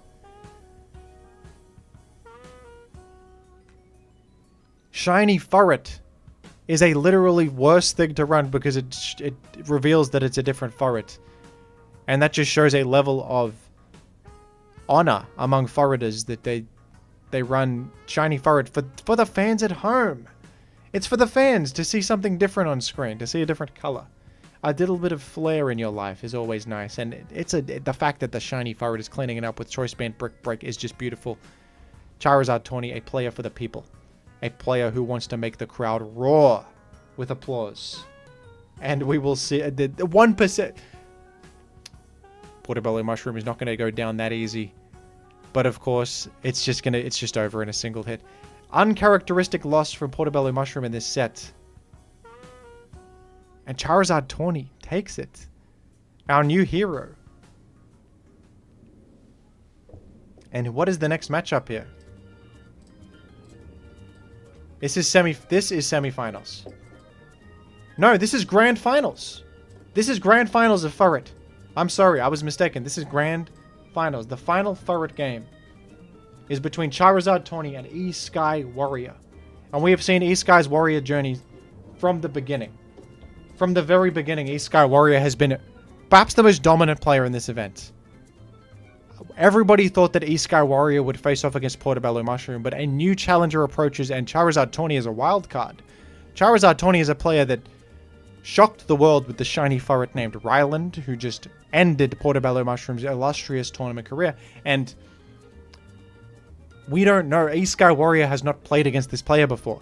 This is a first in the community, and this is going to be at anyone's game. Many thought that E-Sky Warrior was the favorite, but after that dominant performance against Portobello Mushroom, it could really go either way. And these Furrets are in the spotlight right now. Looks like a Flame Orb Fling Furret. Going for that Tidy Up move, predicting a knockoff, but this time, it didn't happen that way, and you get burned. You're going to need to... Maybe you could fling the Flame Orb. You're faster here, and you can fling Flame Orb. You can fling Flame Orb against this Furret, but it could be a special Furret. It could be a different kind of Furret. It's hard to say what kind of Furret this is. Based on Charizard Tawny's previous game, I could expect a lot of Tidy Up. One of the more fundamentally solid players that just relies on the bread and butter of Tidy Up to progress the game plan forward. And a lot of Charm as well. Charm is a good move, and Furret is a charming Pokemon, we all know. Using his Charm as a competitive advantage is just classic of Furret.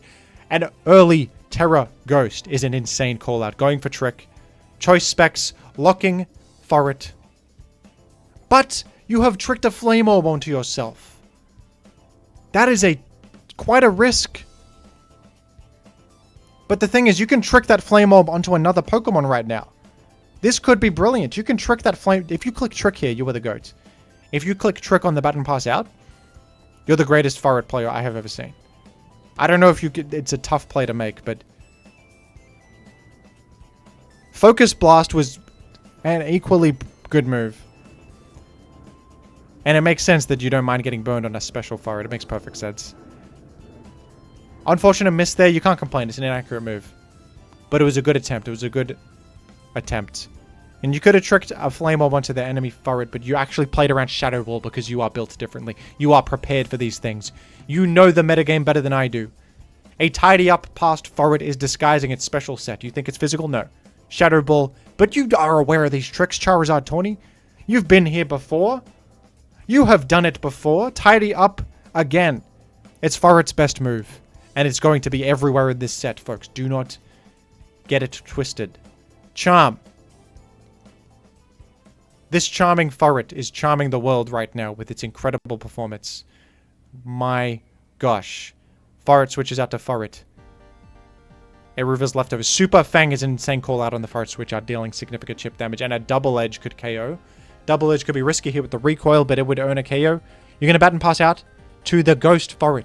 Are you going to call out a Focus Blast? No, a Trick. Choice Specs, but you have Choice Specs now, and you have tricked that Flame Orb onto your own Furret because Charizard Tawny knew what was coming down and has burned you. Hyper Voice. Now you have a Choice Specs on your special Furret, and you have a Speed Boost. I cannot imagine how you engineered this position for yourself, but you have. It's just outstanding. This is just a display of Pokemon excellence I have never seen before in my life. Charizard Tawny in a commanding lead with a speed boosted Choice Specs Furret impervious to most attacks that Furret can do. Exits. Because E-Sky Warrior commits to the Terra Ghost. Mirror Herb. That is the greatest call out I have ever seen. Tidy Up. Playing around the Terra Ghost, not playing into it. Terra Ghost would have reversed that Hyper Voice. Switching out, calling out the coil, taking Mirror Herb, and tidying up, and you are body slamming. You are two hitting this Furret. Red card. Okay, E-Sky Warrior has some counterplay. We have some counterplay. Red card comes out. Okay, it's not going to be a wash. We have a game on our hands. We have a game on our hands. It's not going to be that easy. It is not going to be that simple. Endeavor. Okay, bringing you down to 45. It's not that much damage, though. It's not that much damage. You got the speed advantage, but Charizard Tawny can go back to that Terra Ghost Furret with a Choice Specs equipped and just go for Hyper Voices, and it's just a commanding lead, in my opinion. We're going to see how this plays out. E-Sky Warrior could make serious comebacks happen. We've seen it before, but Charizard Tawny in a seriously dominant position right now. The plays so far have been the best Furret plays I have ever seen in my life. I can scarcely believe some of the gaming occurring here. Can E-Sky Warrior top it? I mean, E-Sky Warrior is capable of just as excellent plays, so we're going to see. We are going to see if it's possible. Anything is possible in this format. And my disrespect to the Kirby's Epic Yarn soundtrack, but we're going to put on some more epic music for Furret Finals here. We need something that matches the energy. And Grand Finals, take your time, Charizard Tawny. You are thinking deeply about this switch in, because every move counts. And whatever Furret you choose, they may all be Furrets, but they're different beings. They all have different tools, and they are equipped for different situations. It's Rylan, the choice specs. It's not choice specs, maybe. I don't know. It's shiny, we know. It's shiny Furret. Gonna BP out? Many would go to regular Furret here. Charizard Tawny goes to shiny Furret. With a play rough, that looks like band damage, and the attack debuff is a lesser talked about element of play rough on Furret, but it is coming into play right here, perhaps denying a damage roll, crucially from E-Sky Warrior, and kind of thwarting his baton pass chain, because he can't pass out to a physical sweeper anymore. Knock off. We know it's choice band based on that damage, and had to lock into it again, but now you could actually hit Sucker Punch or Quick Attack now that you're no longer locked in. So E-Sky Warrior denying a bit of damage output, but okay, played around Sucker Punch maybe with a switch out to Furret, but the U-turn is really interesting. I mean, that could be a pivot into the perfect Furret. And Charizard Tawny is going to calculate here. We're going to do some calculations. Okay. You don't want to think about it, but you don't want to think that long, because time is a resource. Knockoff. Knockoff is a standard option. Probably the optimal click there, actually, to not reveal too much information. You could have different normal type moves, different other coverage, so knockoff is a more standard option to not reveal much of the set. This burned Furret is in a regrettable position here. And this burned Furret is... I can't keep track of the Furrets, I'm going to be honest. This Furret could have Fling Flame Orb still intact as an option, and that could be a way to get back into the conversation for Charizard Tawny. I mean, we're going to see. They're both looking at each other in the soul, these Furrets, looking at each other deep in the eyes and saying, I know you. I know what you want. I know your deepest and darkest and the outer trenches of your mind to such an extent that you have never seen. I will outplay you. These Furrets are plagued for their lives. And it is the event of the century. I told you it would be. You guys didn't believe me. You didn't think this was a real format. This is better than any Pokemon format of all time. The Fling Flame Orb. It didn't work. You're fling choice specs. I think you got confused there. You thought you still had Flame Orb equipped because you're burned, but no, earlier you got tricked. And in more ways than one you got tricked. You forgot your own item. Fling choice specs has no effect. Maybe it removes the choice specs from you, actually. That could be what you're going for. Remove the choice specs. Tidy up. But after the burn, you're gone. And Charizard Tawny knew it. That's the worst part. A 6-0 against E-Sky Warrior? It can't be possible. E-Sky Warrior cannot go down like this. This is unbelievable. This is so commanding.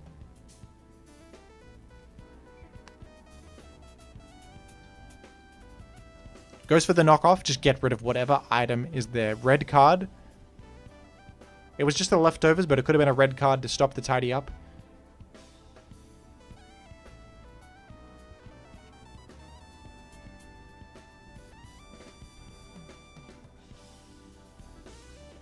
This is game one of the set. And Body Slam, it gets there. It could have been a speed tie there, but Furret was healthier than enemy Furret. Ghost Furret can perhaps thwart this. It's possible. Knockoff. No, that is such damage. You have coverage for Ghost Furret. As long as you dodge this para, and you did, you have the follow-up KO, and there's only one Furret. Let's be honest, Charizard Tawny has just dominated in game 1 here with perhaps the most well-played game of Furret-Used of all time. The Mirror Herb, the play around the Terra, it was all perfect. It was perfect. And we're going to have to see East Sky Warrior come back from this one in a major way. East Sky Warrior is ready for game 2. And Charizard Tawny taking a moment, taking a breather to maintain a competitive spirit. And we are back into the set. Charizard Tawny up 1 game. If Charizard Tawny wins this game, it is over. Charizard Tawny takes the crown. The Furret crown. East Sky Warrior should not be counted out. We have seen in this tournament East Sky Warrior dominate everyone else. One of the favorites. I mean, it was a shaky game 1, but after that, East Sky Warrior is known to get composed, get back into the driver's seat, and come prepared. Its adaptation is the key. And you are going to adapt to enemies' Furrets with... And it's all about the early line with the flame orbs. It's very significant. It's very significant. Tidy up. It goes for this line now. I mean, maybe it's more optimal. It plays around knockoff and allows a follow-up fling. So I think I like it. East Sky Warrior probably going to go for the fling here, I would imagine. But it could be a BP out as well. It's possible.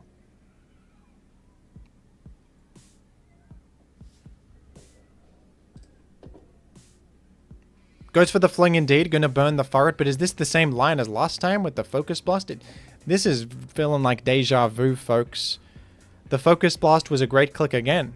Because it could just eliminate the enemy Furret if it lands. But unfortunately, that's Focus Blast for you. Goes to the left.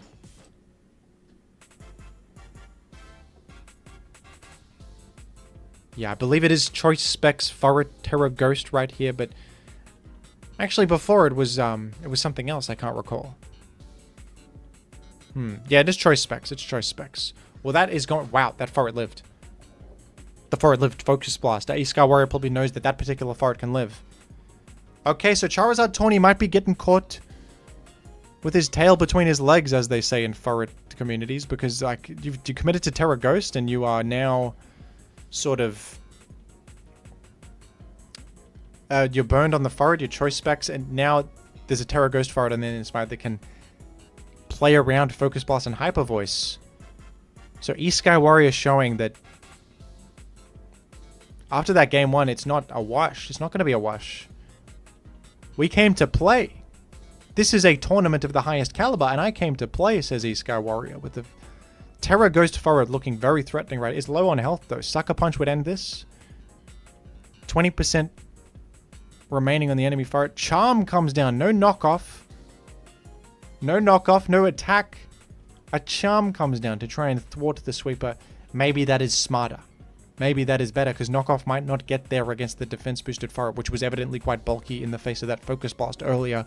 So Charizard Tawny going for a more safe way to just...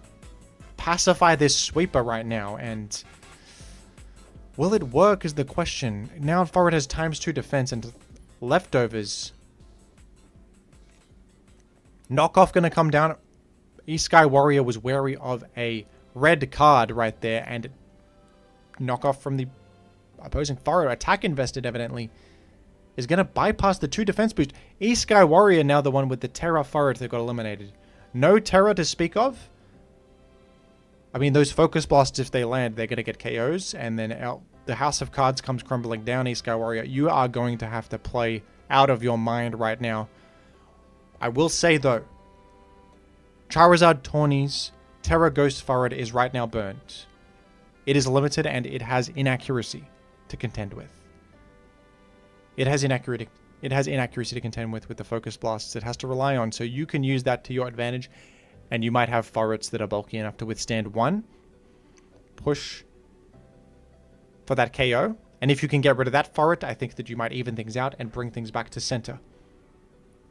Okay. Our leftovers is gone. You notice these high-level Furret players go for the early knockoff to play around red cards and other such, like a Rocky Helmet and other such items. It's good play to just knock off the item quickly. All right. And we are in a tight position here. East Sky Warrior with a tiny up, and it could be anyone's game. I'm not sure because, like I said, Charizard Tawny's prime Furret, the Terra Ghost Choice Specs Furret, is very pacified right now in its burned state. We're going to have to see how Charizard Tawny pushes the advantage. Charizard Tawny does have the advantage, but it can all slip away very quickly. And against a high caliber player like East Sky Warrior, you don't want to feel too comfortable. You never want to feel like, oh, I've got this, it's over. No, East Sky Warrior can really sneak up under you and take your what you thought was an advantage and flip it back onto your face. So you've got to be very careful here. You have to be very careful. Truly. Shiny Furret Rylan comes in, the most famous Furret of this event, Rylan. The shiny. And goes for Play Rough. It's the signature move of Rylan. It looks like a fairy type, but is actually just a Furret. Normal type, but Last Resort comes down. An unexpected one-hit KO. Okay, that's what I'm talking about. That's the kind of reversal East Sky Warrior needed. Last Resort has been a great option on savvy Furret play. It's hard to pilot because you need to engineer a Last Resort situation, but it catches off players like Charizard Tawny who are all about the calcs, the damage ranges. I'm safe here. No, you're not. You are not safe here. You're gone. Okay, Charizard Tawny. I don't know if that Terra Ghost Furret can come in here and withstand a potential knockoff or Shadow Claw because it is chipped. It's going to come in and take burn and be on about 64%. A follow-up KO is very possible. Just goes to a regular old Furret. Knows that that's not going to be a winning play to go to the other Furret, the Terra Ghosted one. So just goes to a fresh Furret and, I mean, this better be a good Furret is all I can say. This better be the best Furret of all time. Because Last Resort is a lot of damage threatened right now. And if you go to Terra Ghost Furret, does East Sky Warrior care? There's a subsequent knockoff to be clicked, a subsequent Shadow Claw. Charizard Tawny up a game here. But, wow, lives Last Resort. Body Slam. Doesn't KO, going for the para. Furret has their easy follow-up KO here. Goes for knockoff. Okay, Charizard Tawny is intelligently sacking the less useful Furret. I think Charizard Tawny seems to be playing for a priority elimination, but if this enemy Furret has a priority move of his own, it's not going to work. A quick attack here from East Sky Warrior will... I'm going to protect. Okay, scouts out the enemy Furret.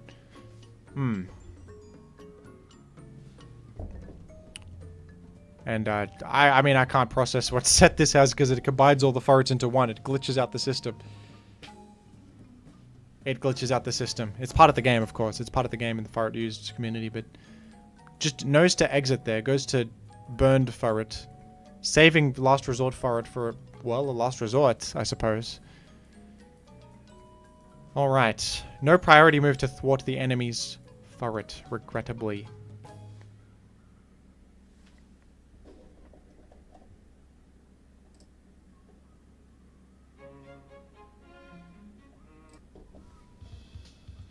Going to the Terra Ghost Furret. This is a big move. A Focus Blast is hard to stop here. Hoping for a miss, mate. Goes for the trick. That's very aggressive. Wow. Trick to choice specs onto the enemy. I mean, interesting that you don't want to keep your choice specs for the damage. Maybe you don't think you need it at this point. All the other Furrets are chipped. It's such an interesting turn, wasn't it? Now you're locked into knock off, and Charizard Tawny knows it. And we know that he has the quick attacker.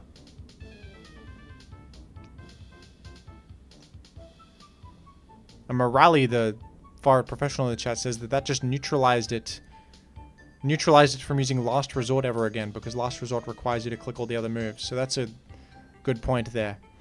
Okay, Charizard Tawny gonna... This is actually brilliant, because after the knockoff loses the item, it's not going to KO on the second one, and you can boost up twice. It's a really good position. You get the double boost, and now you might just reverse sweep here. It's possible. I mean, I don't know, because East Sky Warrior could easily just have a priority to stop this. He's ahead on Furrets. He's got the Furret count advantage. And Furret count advantage is a fundamental part. You see? Quick attack. Okay, good plan to go for Charizard Tawny, but it's rough. And E-Sky Warrior, like I said, is bringing this back really well. It looked dire earlier on, but... And a Focus Blast, what did I say? Focus Blast can just miss. And it's an unreliable strategy. To rely on this in Grand Finals is interesting. Tricking Red Card onto yourself is actually a high-level move. Now Furret can't hit you without losing all its boosts. But it's a cute move, it's an advanced move, but I don't think you have enough steam to carry that to a victory Charizard Tawny. I think we might be going to a Game 5. That's my prediction. I mean, I never count out a player like Charizard Tawny, who is just on top of it much of the time. But E-Sky Warrior with the Furret count advantage. Missing another Focus Blast. And I don't think E-Sky Warrior even cares about getting red carded. Just KO this Furret, and knockoff doesn't even work against red card, won't even work there.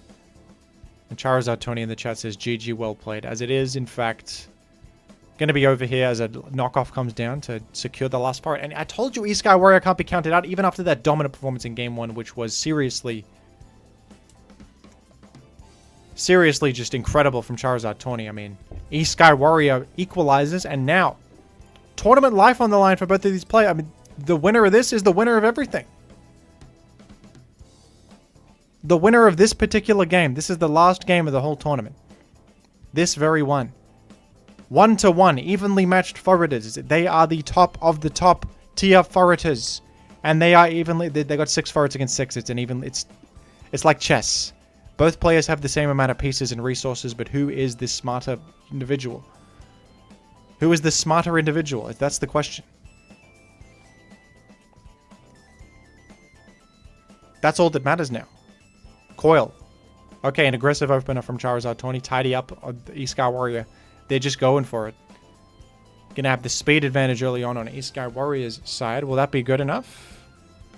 Gonna knock off a leftovers. That's reducing chip heal. This particular Furret is going to be less effective as a sweeper, but I'm sure you're going to bat and pass out to a different Furret. Goes for the slam. No power there. Red card. Brilliant from E-Sky Warrior.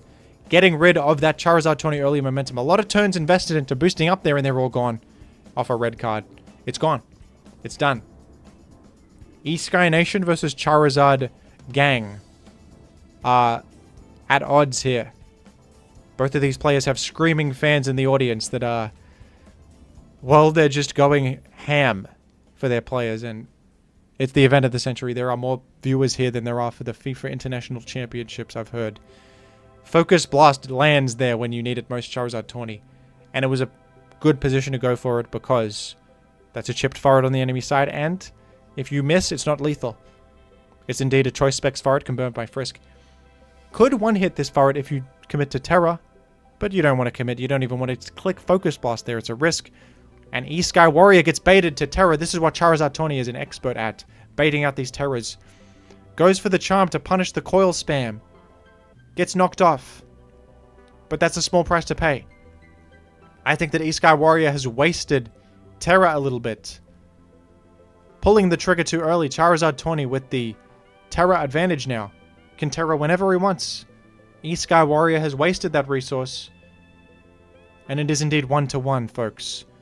This is the last match of the entire event, and a Fling Flame Orb, E-Sky Warrior. That might bring things back a little bit, because that has seriously crippled this tidied up Furret. The other Furret is, of course, getting charmed down to nothing. I mean, geez, Baton Pass out to where? E-Sky Warrior. Baton Pass out to where? Well, Furret, of course, but which Furret is the... Which Furret? Hyper Voice brings him to 1. He bets Baton Pass out there on the last sliver of HP. I can't believe it. I can't believe that just lived. Button passing to a special Furret there was smart, by the way, by E-Sky Warrior, but he is so on top of these damage numbers. He just lives that, and he Baton Passes out, and he's going to have a tidy up boost. But it could be a speed tie between the Furrets, folks. It could be a speed tie. That's choice locked Hyper Voice Furret. Remember, Charizard has a Terra. He's going to Terra. He knows that you're locked into... That's the perfect way to push the advantage. I would have done the same. You know it's choice locked into Hyper Voice. And you know he's spent the Terror. You have such an advantage there, and you are going to coil to push your advantage further. Can E-Sky Warrior stop this? Is there another red card forward in the back? You're going to need one to get rid of these boosts. You're going to need one. Is this it? Well, Charizard Tawny may have played around it right there by coiling again. Gonna slam. Gonna knock off. Slam just shy of KOing, but no red card. Knock off, knocking off nothing. No item to knock off. Nothing to knock off. Okay. This is very tough for E-Sky Warrior. Does he have enough steam to thwart this Furret? And even if you do you have enough for the remaining 5 Furrets? You got 4 Furrets against 6 right here. I think that's a Furret disparity. That is a disparity in the Furret count on your end, E-Sky Warrior. I don't know if you've got this one. I think that visually there's a clear disadvantage on your end with a lack of Furrets to thwart the enemies. Furrets. Terra Ghost. It's an interesting maneuver. You've committed to Terra, you might as well use it. Ghost type Furret is a formidable opponent, but is Charizard Tawny really going to baton pass out to a normal type Furret and play around Shadow Ball here? Or another Ghost type attack? Is that what we're seeing? Yes, because he's the GOAT of Furret-Used! Because he sees these plays in his dreams like Paul Atreides. It's the greatest... It's the greatest to ever do it. Knock off, 1-hit KO. That Shadow Claw was more obvious than ever. And folks, this is looking like a wash. I gotta be honest, Charizard Tawny is looking fantastic right here. Mirror Herb in the back, but just in case E-Sky Warrior boosts up, give me those boosts. Body Slam is a 1-hit. No more Terra, I think it's a wash. Maybe a Focus Sash, but there's too many Furrets. There are too many Furrets. There are far too many. It's just not going to happen. It's just not going to be... It's not going to be the one.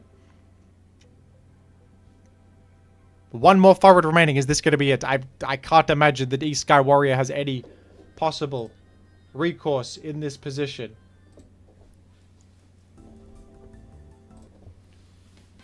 And of course, to finish things off, he goes to the signature Rylan, the shiny Furret.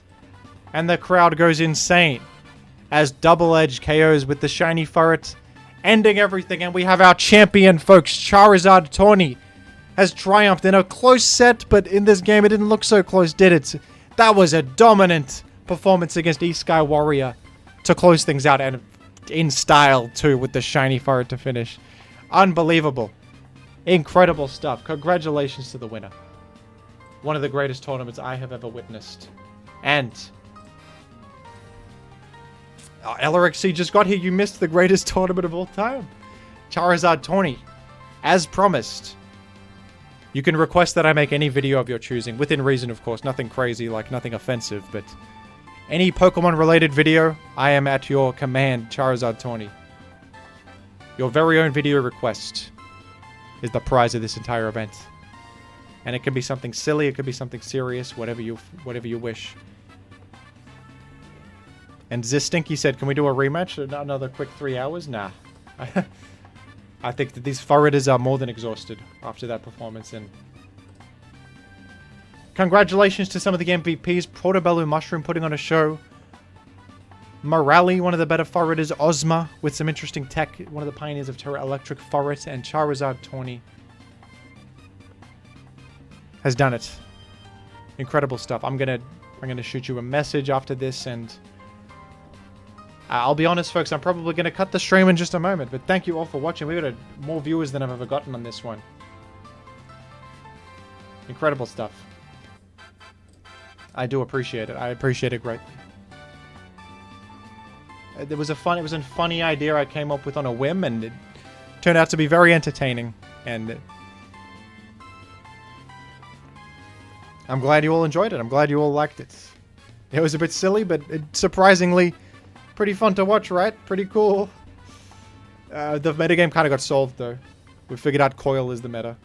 But it was pretty interesting, the amount of variation people came up with. Creative stuff, I must say. Thank you all for coming, and congratulations to the Furret Frenzy champion. I'm gonna head out now. We'll see what Charizard 20 requests of me. Let's shoot him a message. Let me see if he's got a request ready. Hello. Let me.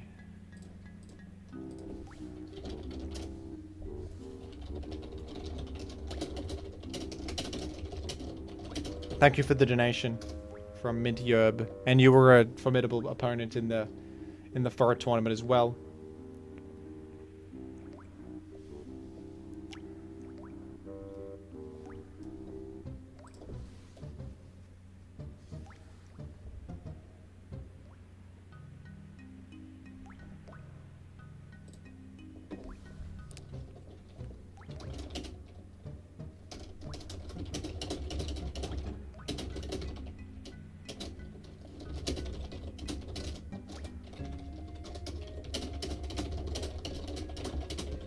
Alright, Charizard 20 did not expect to win, so doesn't have a video request on deck, but is going to think about it. So...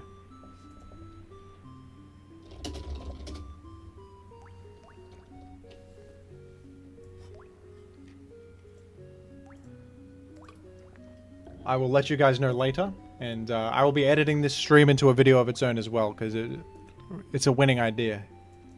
It's one of the most compelling Pokemon tournaments ever hosted. Alright, thank you all. I'm gonna go eat something and have a throat lozenge, because I've been doing some high-octane commentary for 3 hours straight here. Congratulations most of all to Furret, of course. Alright. See you later, folks.